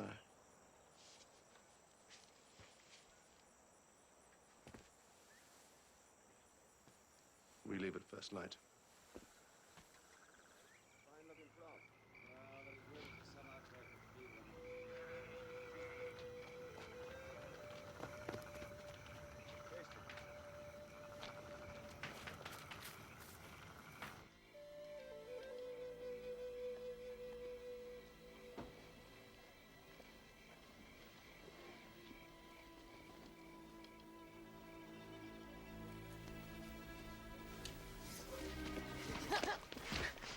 So what do you have, a knife? You think that by killing me you can save your own life? You do me a favor, whore. By trying to spill my blood, you justify my own decision to see you executed.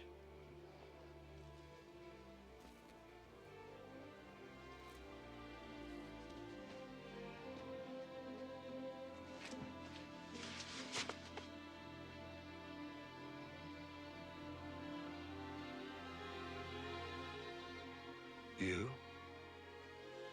I only did it because I wanted a child. This child that is rightfully mine. A son to continue the name of my husband, heir. Your own son and firstborn. But you didn't sell it to me when it came of age as you should have done. You're a very courageous girl, Tamar. But not brave enough to face death. That won't happen. I have enough to answer for. The crime of taking your life for something I have done is more than I can bear. You were right and I was wrong. I should have given you to Sulla. The only sin there is belongs to me.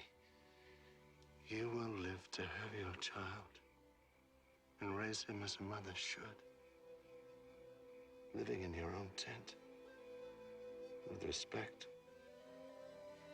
and love.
So the Pharaoh Ra on earth does the same here below.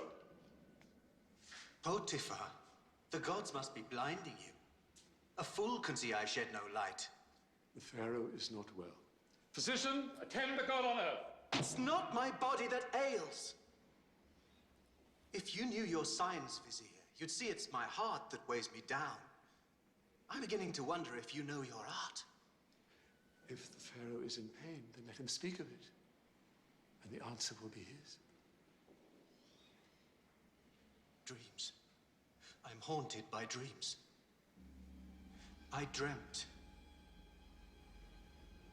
I was in the great river, communing with my spirit in the heavens. Near me were 7 wonderfully fat and gentle water cows who seemed to float along with me. It was serene, so very serene. But we were not alone.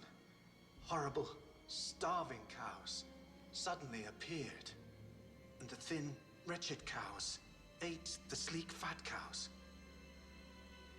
I woke in a cold sweat, and to my horror, when I finally got back to sleep, I had a second dream, just as frightening. In this dream, there were 7 plump ears of corn growing on a stalk. Then 7 blighted ears, meager and scorched by the east wind, sprouted teeth and devoured the good ears. What can these dreams possibly mean? They can't be a good sign. Let us begin.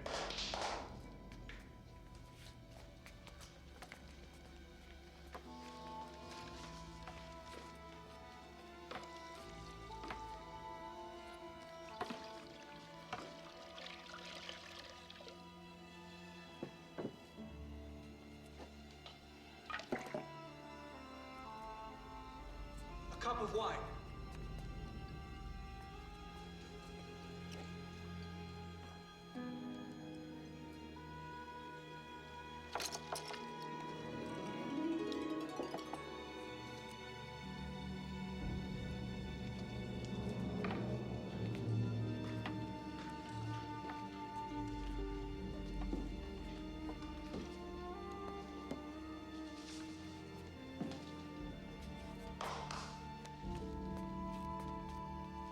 Majesty, as might be expected from the messages to God, there is a balance in these holy dreams.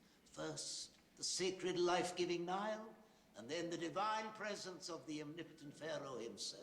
The healthy cows and the lean cows, the ripe ears and then the unripe ears. I know what was in the dreams. I had them. Your job is to tell me what they mean. We do not know, Majesty.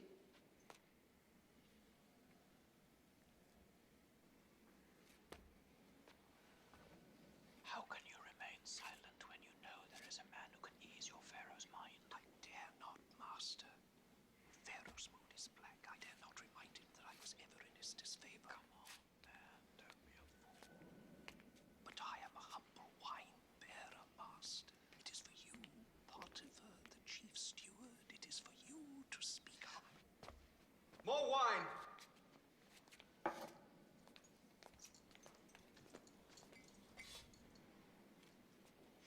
May I speak with you, Pharaoh? Only so others may not hear.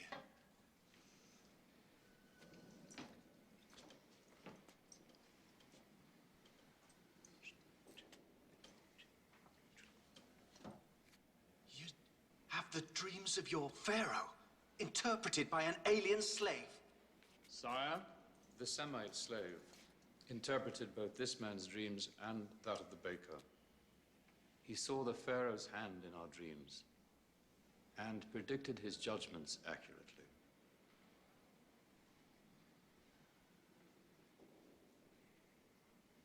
Well, this slave of yours, how is he called? Joseph, sire? Bring me Joseph, the Semite from the dungeon, and tell him nothing about my dreams.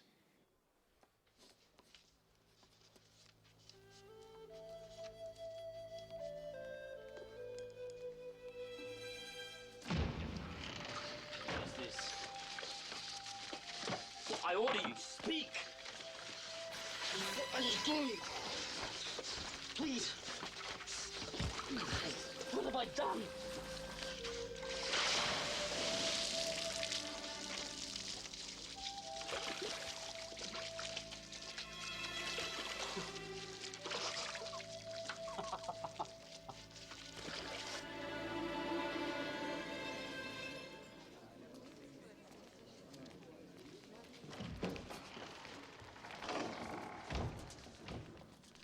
Lie prostrate, quick.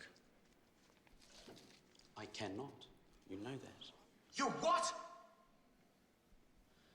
Truly, the Pharaoh is greatness itself. But, sire, my faith decrees I can kneel only before God himself, even on pain of death.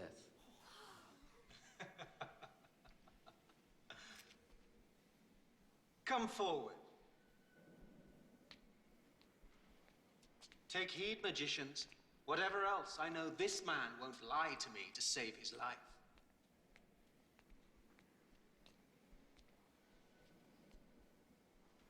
Look upon my face. But surely, great Pharaoh, this is forbidden. Only to people who know I'm God. Since you hold some primitive being in high regard, I expect that you can look upon me without burning up. Try it.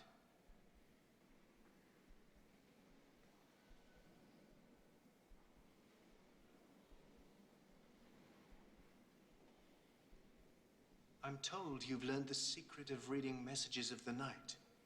Interpreting dreams is not a thing to be learned, Pharaoh. It is a gift from God. Careful! One mention too many of this god, and you'll be at his side with your head under your arm. So, you've been given this gift? I imagine we shall soon see, Pharaoh. Your life depends upon what we shall see. Now listen carefully. In my dream, there were 7 cows, fat and sleek, and they grazed peacefully. He's a very beautiful boy. Yes, he is. Do you know what his crime was? I've heard the rumors, but I don't believe it. He doesn't strike me as a fool. And everyone knows that Potiphar's wife deceives him.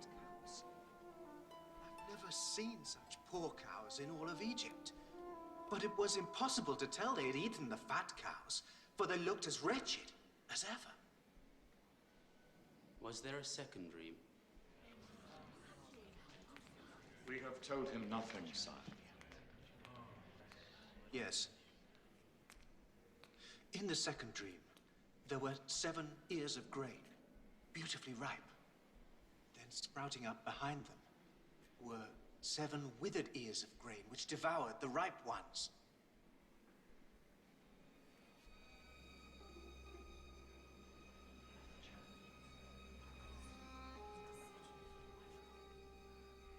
God has revealed to Pharaoh what he intends to do. Yes? Pharaoh's dreams are one and the same. The 7 fine cows and 7 ripe ears of grain represent 7 years of plenty.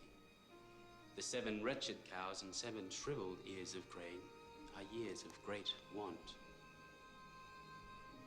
There will be 7 years of famine, my lord. Madness.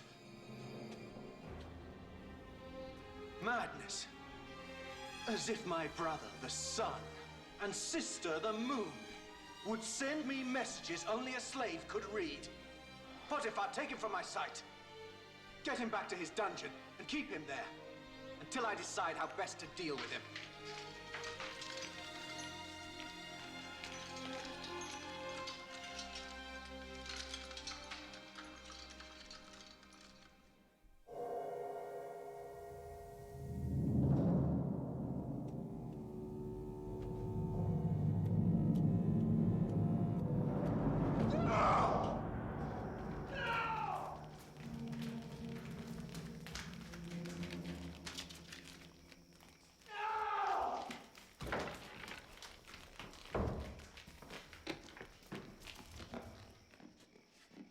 Husband, another dream to ruin all our sleep? No, the same one. This is too important to ignore. I'm lost, wife. Help me. Me? And risk your anger? No, I'll keep my own counsel, my lord. Asenath here, on the other hand. Yes. Let me guess. She's so taken with this foreign slave. Oh, yes. Nothing escapes Pharaoh's eye, young woman.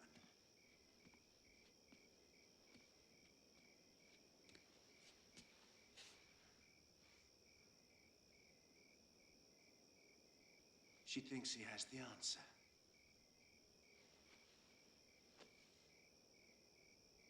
By your own word, Lord, we know he does nothing against his conscience, even on pain of death. And you yourself seem reluctant to see him hanged. There must be a reason you held your mighty hand, spared him to live to see another day.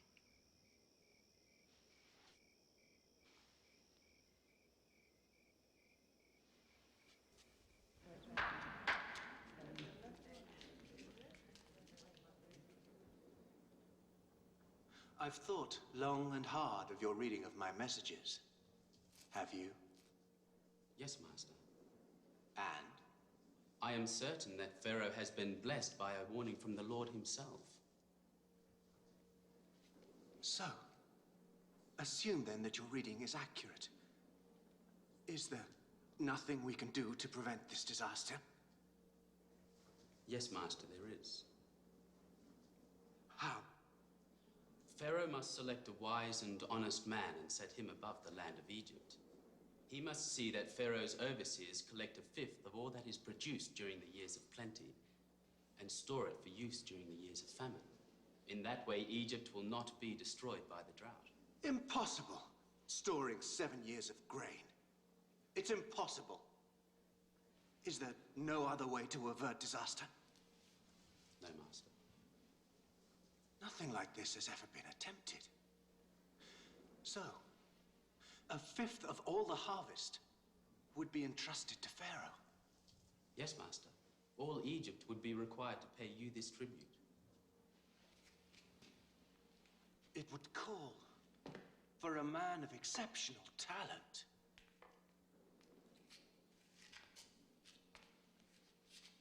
That excludes each of you.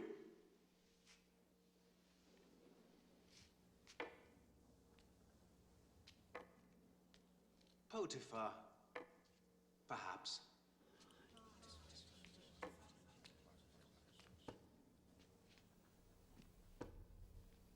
The answer is obvious.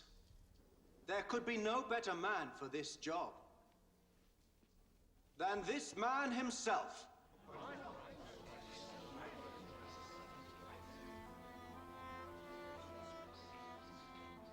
Can we find anyone endowed with the Spirit of God as he is? I think not. Well said, wife. Now, hear the word of Pharaoh, Ra on earth, God as man. You shall be my chancellor, and all my people shall respect your orders. Only this throne shall set me above you. I make you the governor of all of Egypt. I set you over my house, my people, my entire kingdom. Without your consent, no man shall lift up hand or foot in all of Egypt. Your name shall be Zaphenath-Paneah.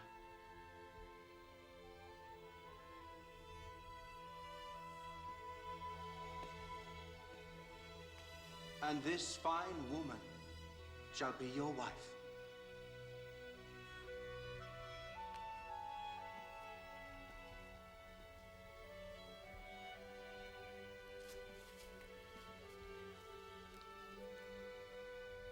The Pharaoh is Ra.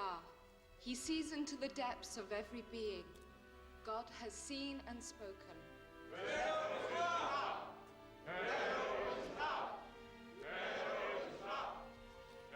This time your God's blessing makes you master, even of me.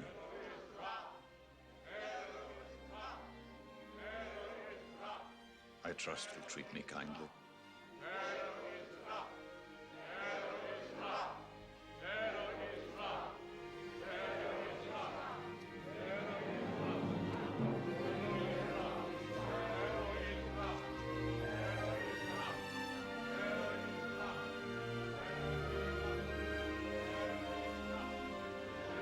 What is your name?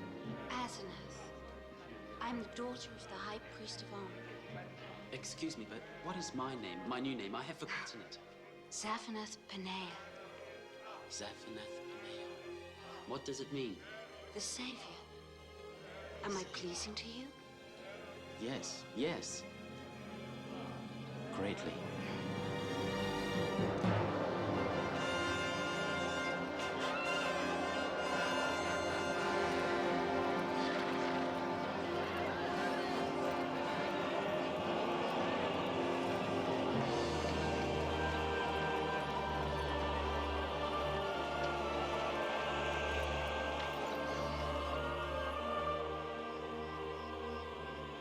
I present to you Zaphenath Paneah.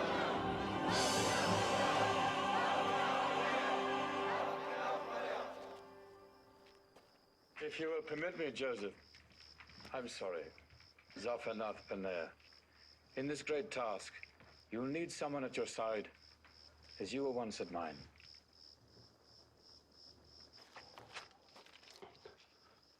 To serve thee, Master, would be a high honor. But my sins against you are many. On your feet, Ednan. Forgiveness is greater than vengeance. Compassion more powerful than anger. As I myself have learned.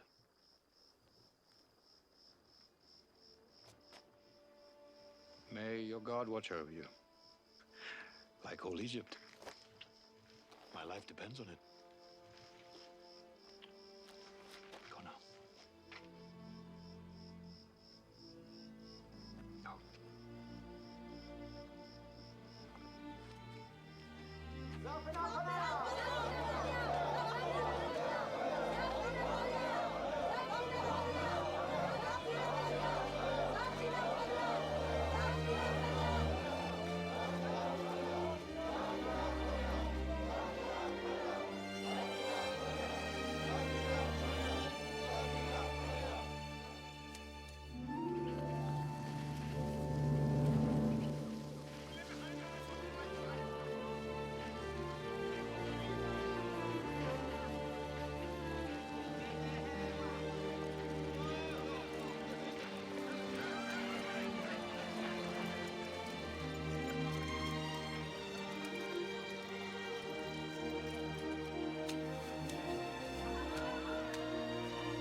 My son.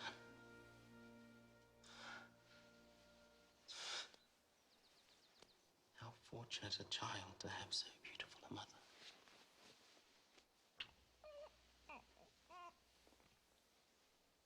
Have you decided on a name for your son? He shall be called Manasseh, which in my tongue means causing to forget. And God has made me forget my hardship. I doubt that you've forgotten the house of your father, Joseph. Jacob would be pleased to learn his son has become the second most powerful man in the world. And your beloved brother Benjamin would be pleased as well. I wonder what sort of a man Benjamin has become.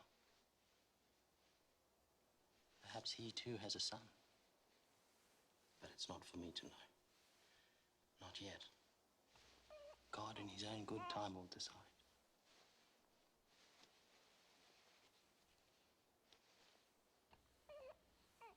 My place now is here, with you and Manasseh.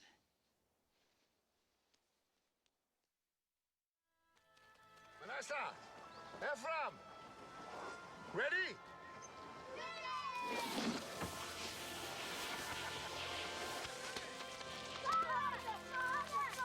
Manasseh, Ephraim. You should be learning the ciphers.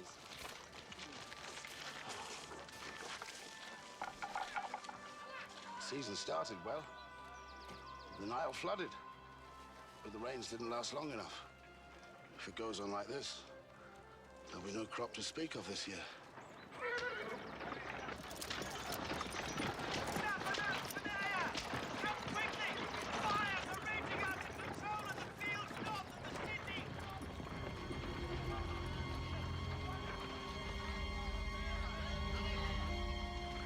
It's begun.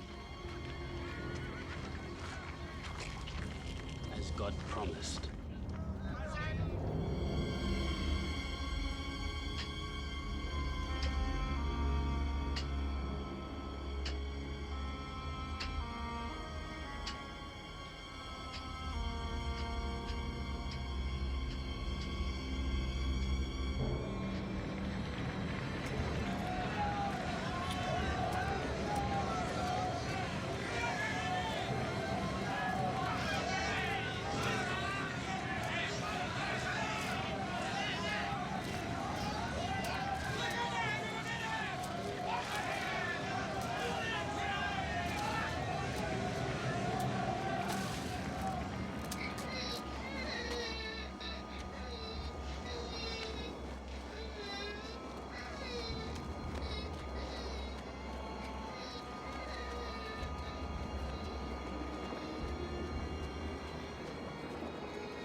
The wells are clogging, but they'll hold. And for a while, at any rate, there'll be water to drink. But the grain runs low. 2, maybe 3 phases of the moon, and we'll be forced to eat the animals instead of feeding them. Once they are gone, Father. And without grain for us, and the animals. Starvation kills us all. Unless... Well, Hira, my old friend and ally, says that the reports of vast stocks of grain and fodder in Egypt are true. It is all well and good for the Egyptians, but why should they care what happens to us? They don't. But according to Hira, they do care what happens to our money. He's already sent his caravan laden with silver and loom work to trade. As if an Egyptian trader can be trusted. It's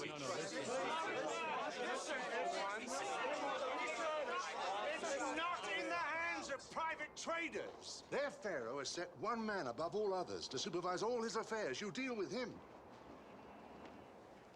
We are not people who measure our wealth in silver. We can't carry fields to Egypt. The animals would die before we got there. We'd better move eastward. Asher, don't interrupt. Over the years, the tribe has earned some silver and gold. I've kept it because I believe that one day God would show us a use for it. Could there be a better use than this? No, I think not. But it's a long trek, and the roads are filled with thieves. Which is why you must all go. Properly armed, you'll find there's safety in numbers. All of us? And who will tend to things here? There'll be nothing to tend if you don't go. All of you. Except for Benjamin. But Father... Enough. You're the last link to Rachel left. I will not see you lost as I did Joseph. Prepare the animals. You leave at nightfall. I'll give you the silver then.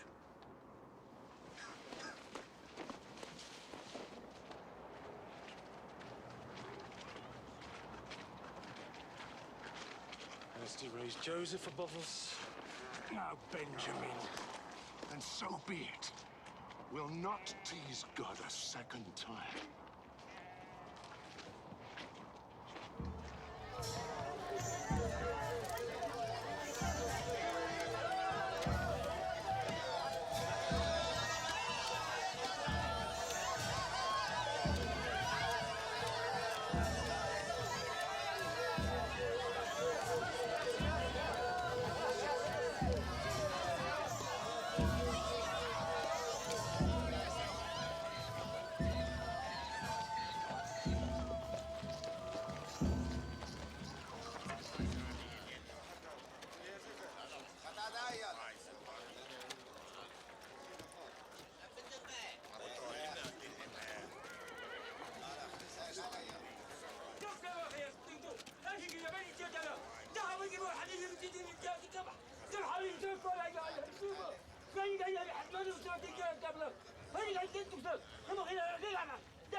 Ednan.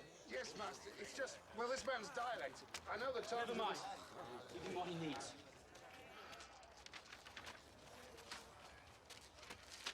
Go, go.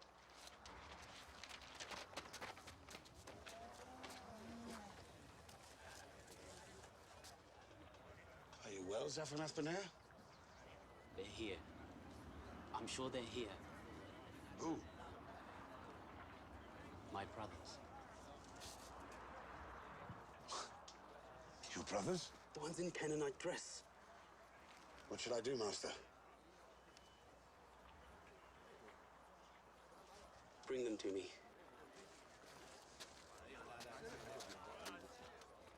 You, come! All of you, come!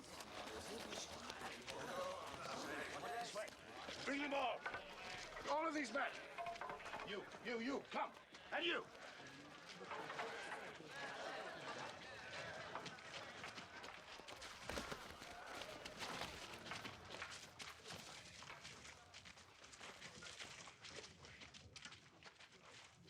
Lift your heads. Look upon your master.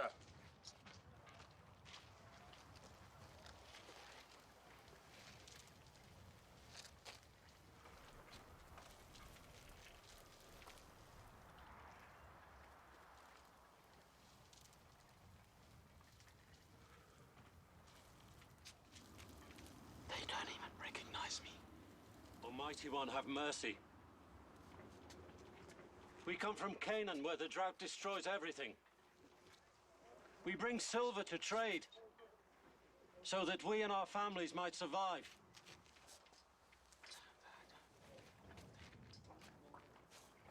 Your master, Zaphenath Paner. Ask why your Canaanite gods do not provide for your needs. We're not like the other Canaanites, great master. We worship our own God, but we sojourn in the land of Canaan. The master says you're spies. Spies? No, Master. Our father sent us to buy food. The master says no. You're spies, sent to see the weakness of Egypt. No, master. We are nothing more than shepherds, sons of Jacob, the son of Isaac. What man would send all his sons on such a mission and leave himself alone?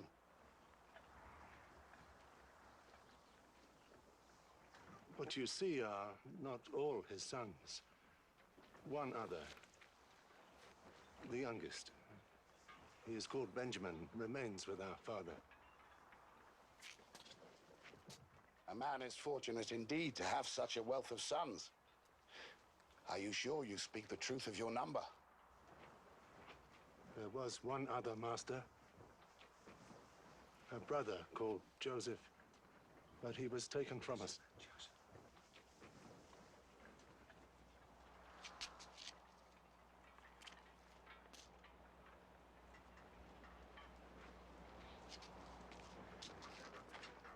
What enemy would send 10 brothers as spies? 1 or 2, perhaps, but 10? Take them! Now! Take them! No! Silver to trade!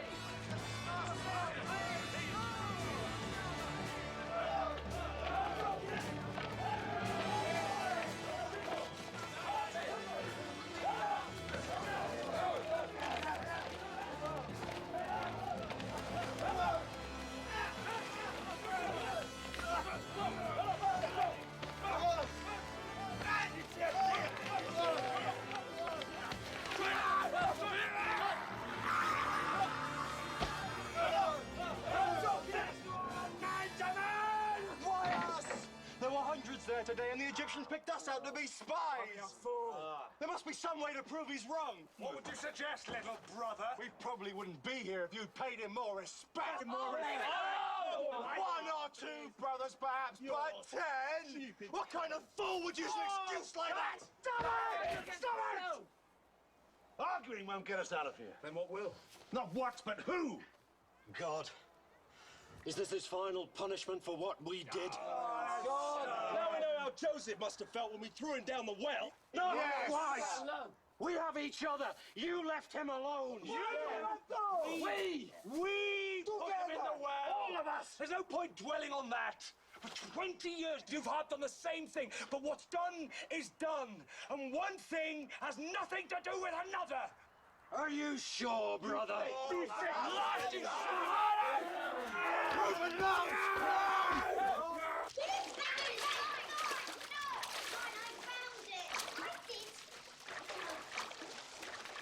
That's it. Ephraim.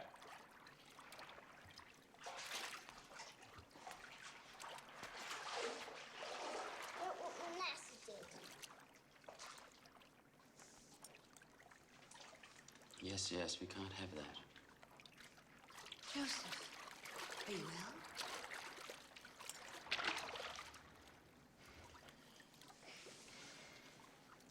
Then what is it? I saw my brothers today. That's wonderful. You always said they'd come to you. More good fortune from the troubles. They came to the granary. The drought has reached Canaan. How I wish I could have been there to see their faces when they saw you. The governor of all of Egypt. You would have been disappointed.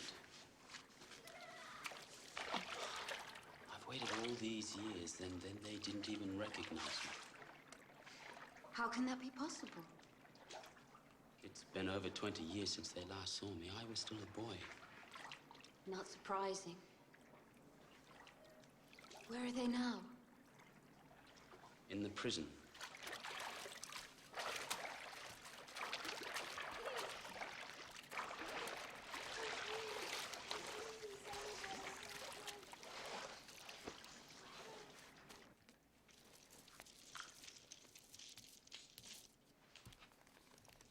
In the prison? Why? Because my anger was stronger than my compassion.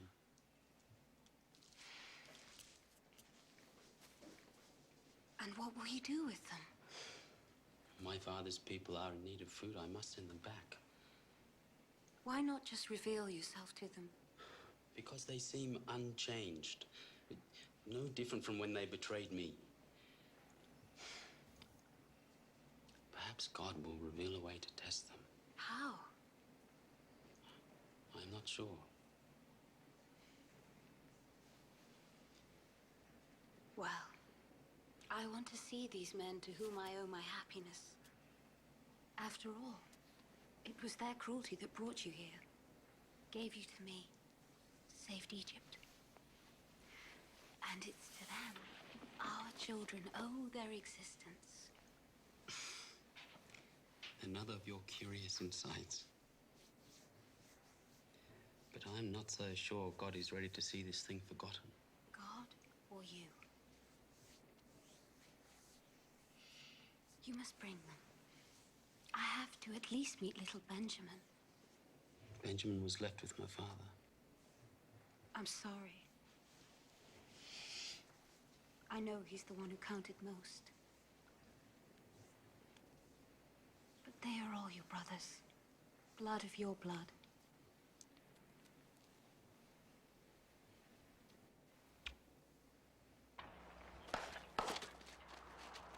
Your master, Zaphenath-Paneah, will allow you to buy the grain you need to feed your people. These sacks are provisions for your journey, but the accusations against you still stand.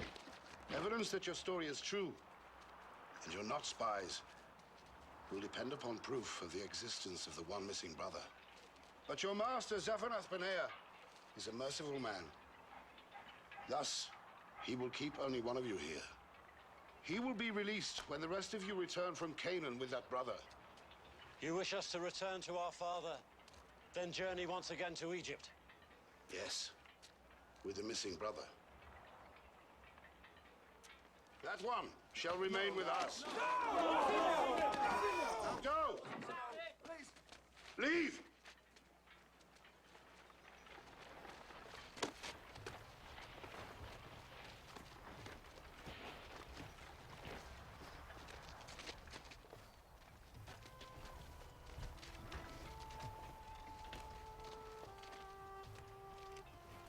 And return swiftly with the missing brother.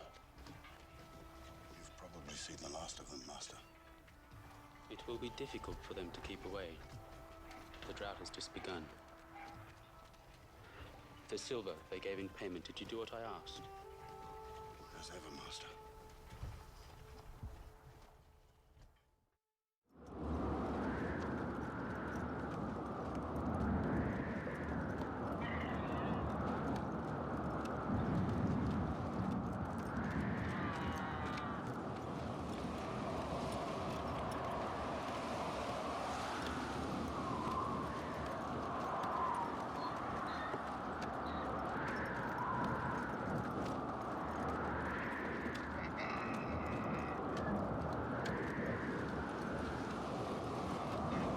There's some water here at least!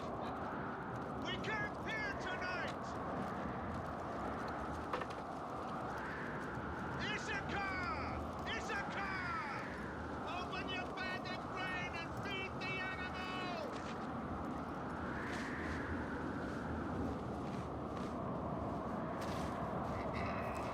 What's this? The silver I used to buy the grain! What kind of game is God playing with us now? We can't stay here! Feed the animals quickly! We'll travel through the night!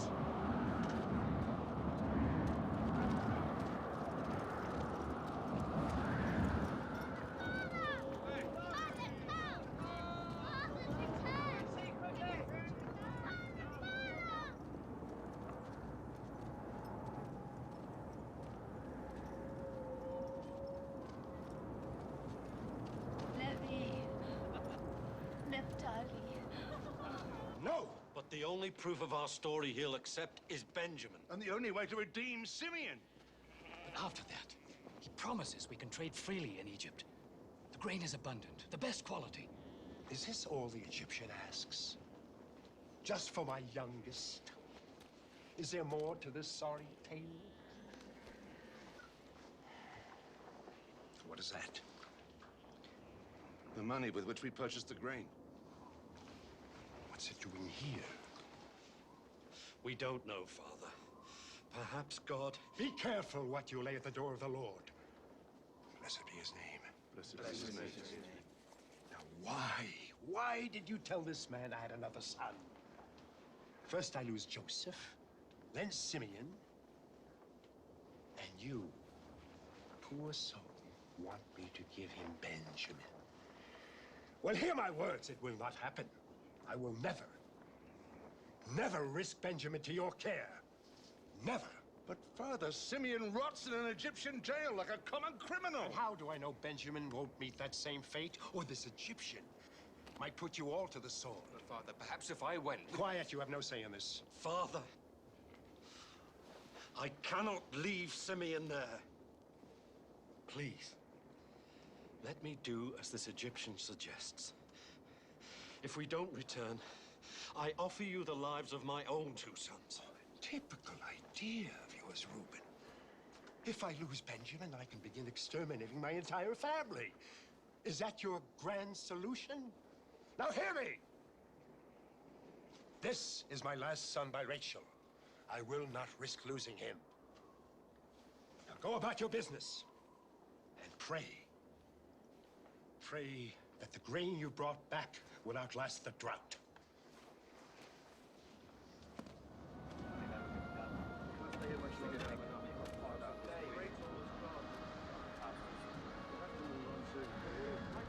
Nowhere to go, Father. We don't have many choices left.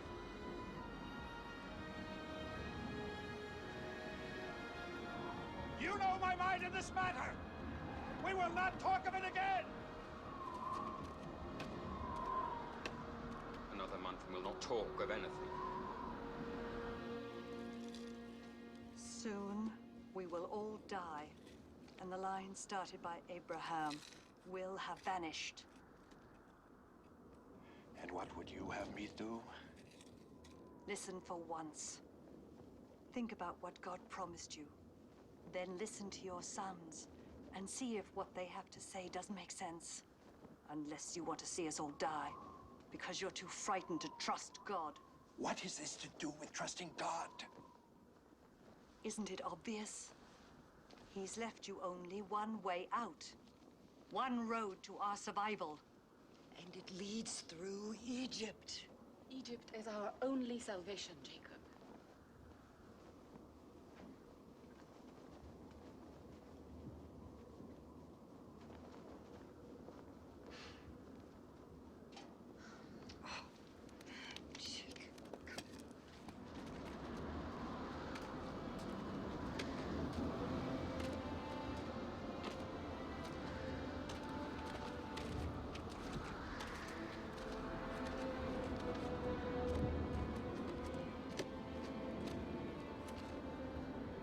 These are the finest gifts we can offer. Present them to the Egyptian, along with this. Silver enough for double payment. For the grain you will buy, and the grain you brought back.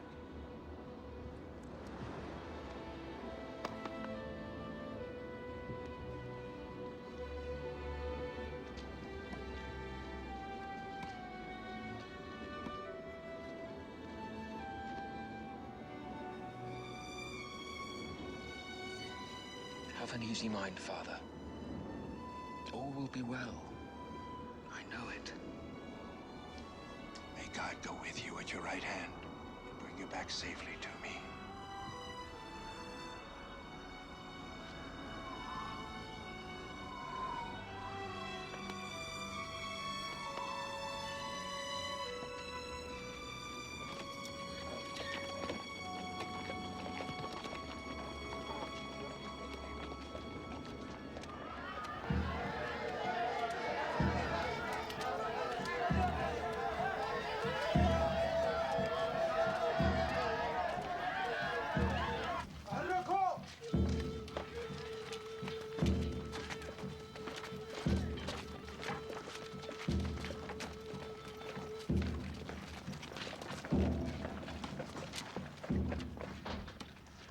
Why have we been brought here?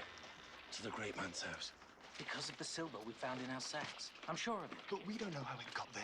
All we need to do is be truthful. Silver? What silver? I know I received payment for your grain. But we had money in our grain nonetheless. Here, we offer double repayment. You owe us nothing. Whatever you found must be a gift from that god of yours. Master, our other brother, Simeon. He's in health? Alive, you mean?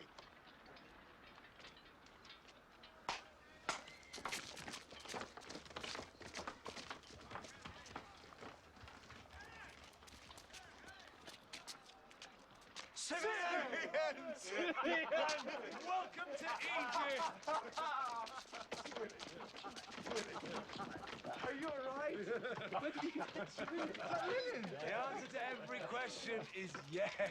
I don't really understand it. But from the time you went away, I sat back, eating and drinking like the Pharaoh himself. Come. You must be washed before you dine with the master.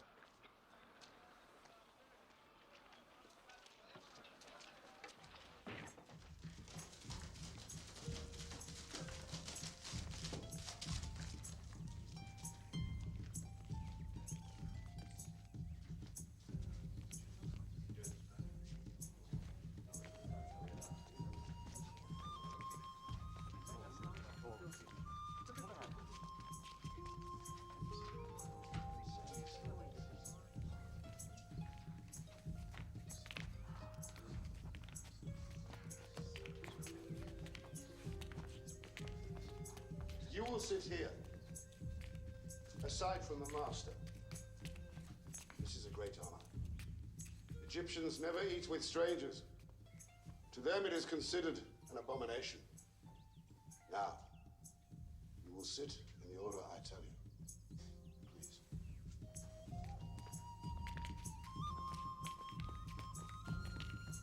Benjamin, you will sit here. So, that's Benjamin. A handsome young man, if ever I saw one. And I hope a pure spirit. Enough delay. Issachar. Zebulun.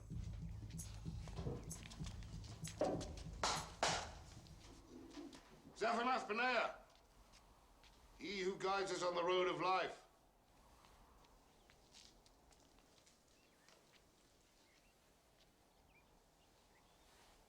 Lift up your heads.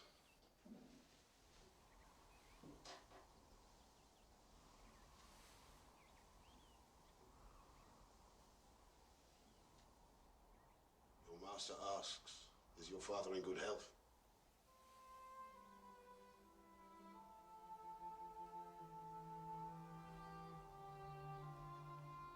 Yes, Master. And he sends you these gifts as homage.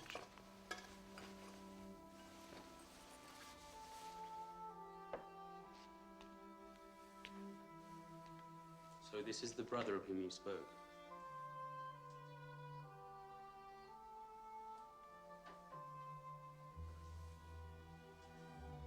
What is your name?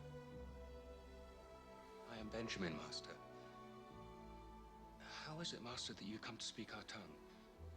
Have you been to our land?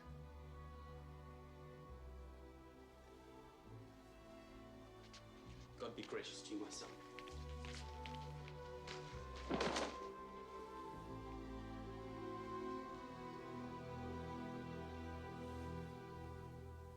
Was I wrong to ask the Master how he came to speak our tongue? The master has traveled widely. He understands a great deal. Look. We're sitting according to the order of our birth. Reuben. And Simeon. Levi. Judah. Dan. Naphtali. Gad and Asher. Issachar. Zebulun. Finally me. I divined the order of your birth by looking into my magic cup.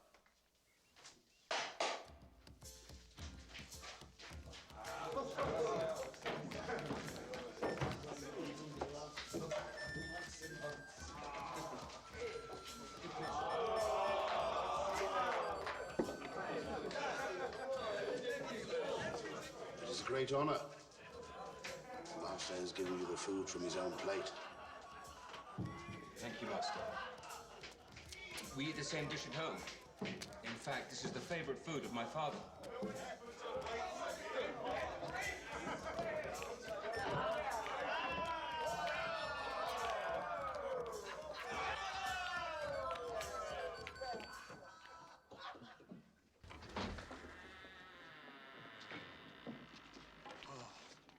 I could have done with a little more sleep.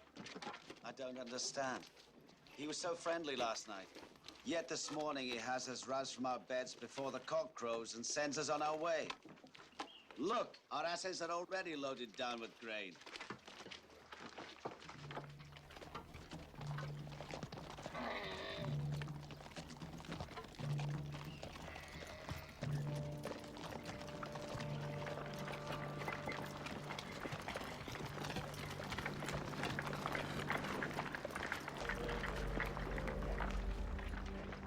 Why did you return good with evil? What can you possibly mean? You deny stealing from my master? What kind of fools would you take us for?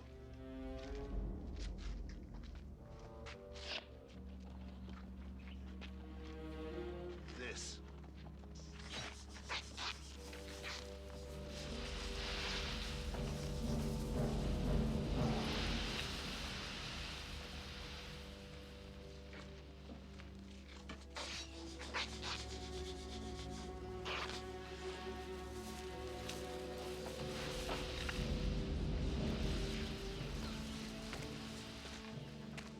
If you find anything, you can kill the culprit and make slaves of the rest of us.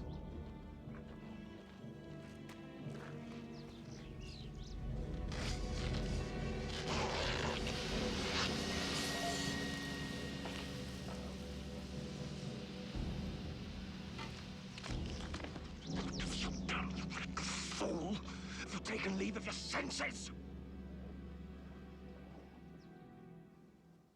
Why did you do such a wicked thing? Master, we have done nothing. Then how do you explain it? God is punishing us for a crime we committed many years ago. It seems he wants us all to taste the bitterness of slavery. For surely we are all your slaves now.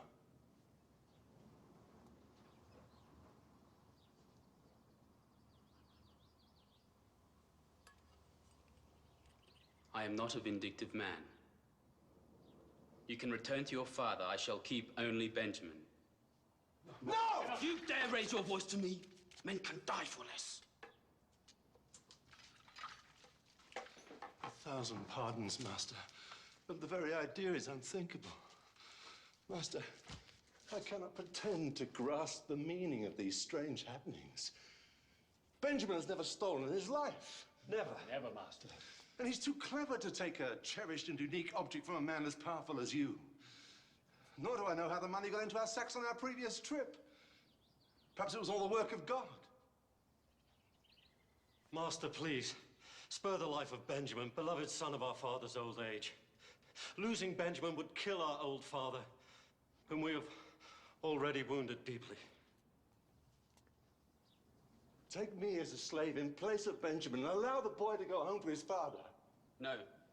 Benjamin will stay with me.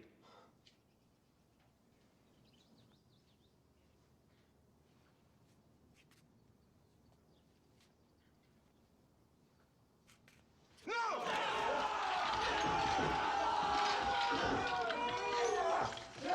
I'm sorry, Master. But we must take the boy back to our father. Or die in the attempt. You would rather die 1,000 times than see such pain in our father's eyes again. To live another 20 years of wretched cowardice.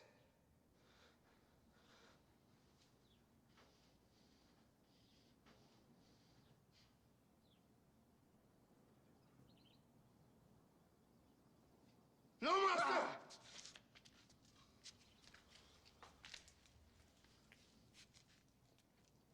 So you are now ready to sacrifice your lives for one of your brothers? Yes. Why then did you not do the same for the other one? The one you said died when in truth you yourselves sold him into slavery. You know about Joseph? How? Because he's alive. Alive? He's here in this palace.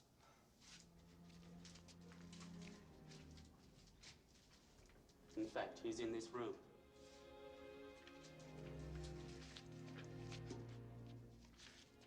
Leave us. I said leave us. Get out! Guards, come!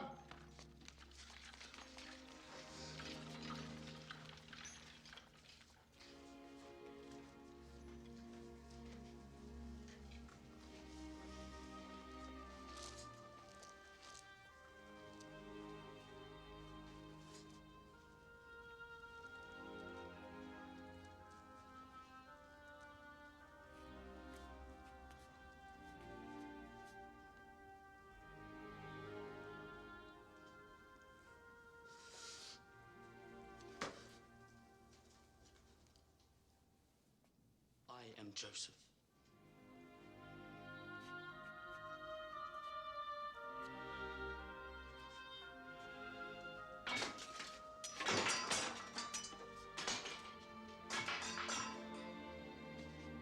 Joseph. It is my brother Joseph.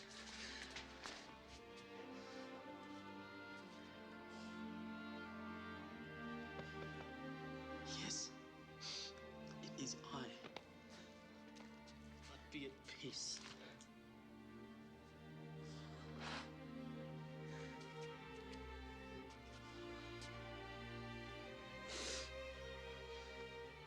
Come closer.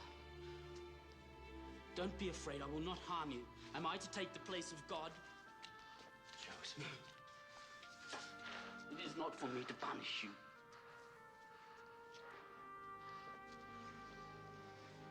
You meant evil against me, yes.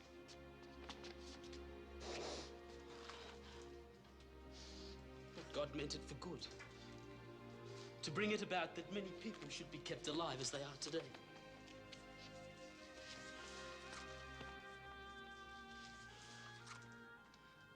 So fear not. I shall provide for you and for your families. And especially for our father.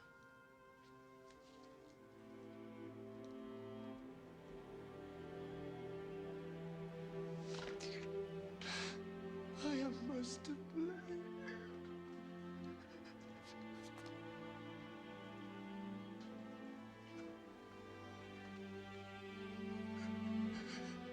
I deserve to be enslaved.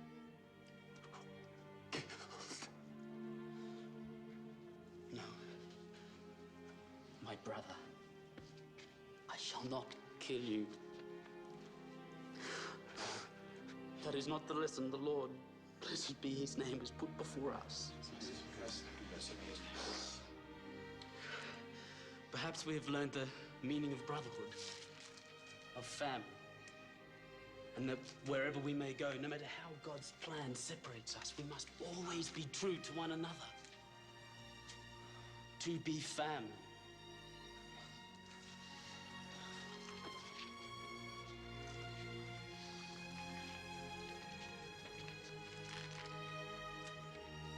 You must return for our father. Tell him of what I have achieved and move him here with all your belongings. I want you near me in the land of Goshen so I may provide for you during the remaining years of the famine. I've spoken to the Pharaoh. All is prepared. Come to me. Come to me. I'm your brother. I am Joseph.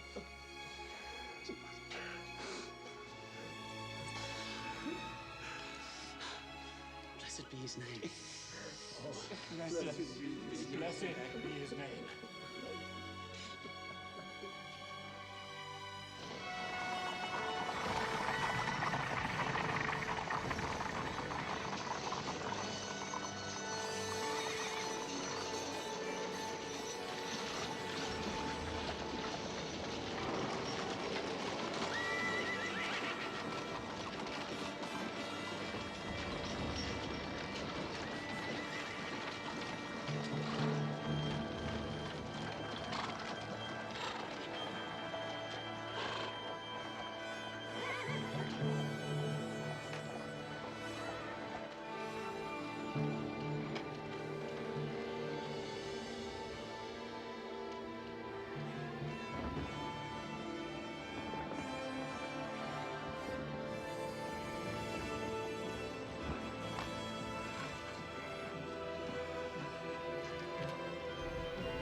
Truly, this is my Joseph, my son, my son.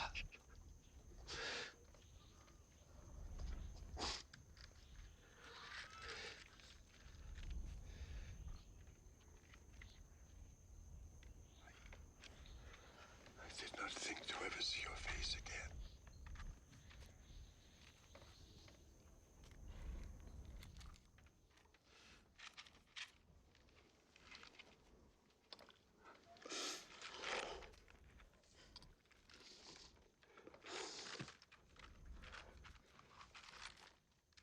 These I see to be my grandchildren.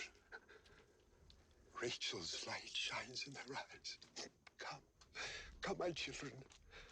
Come that I might bless you. Come.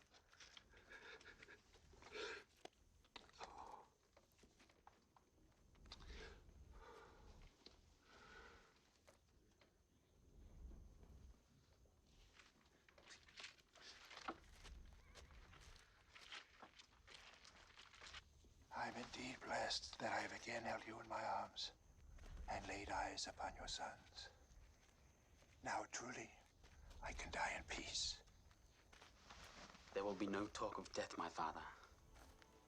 Then God will it.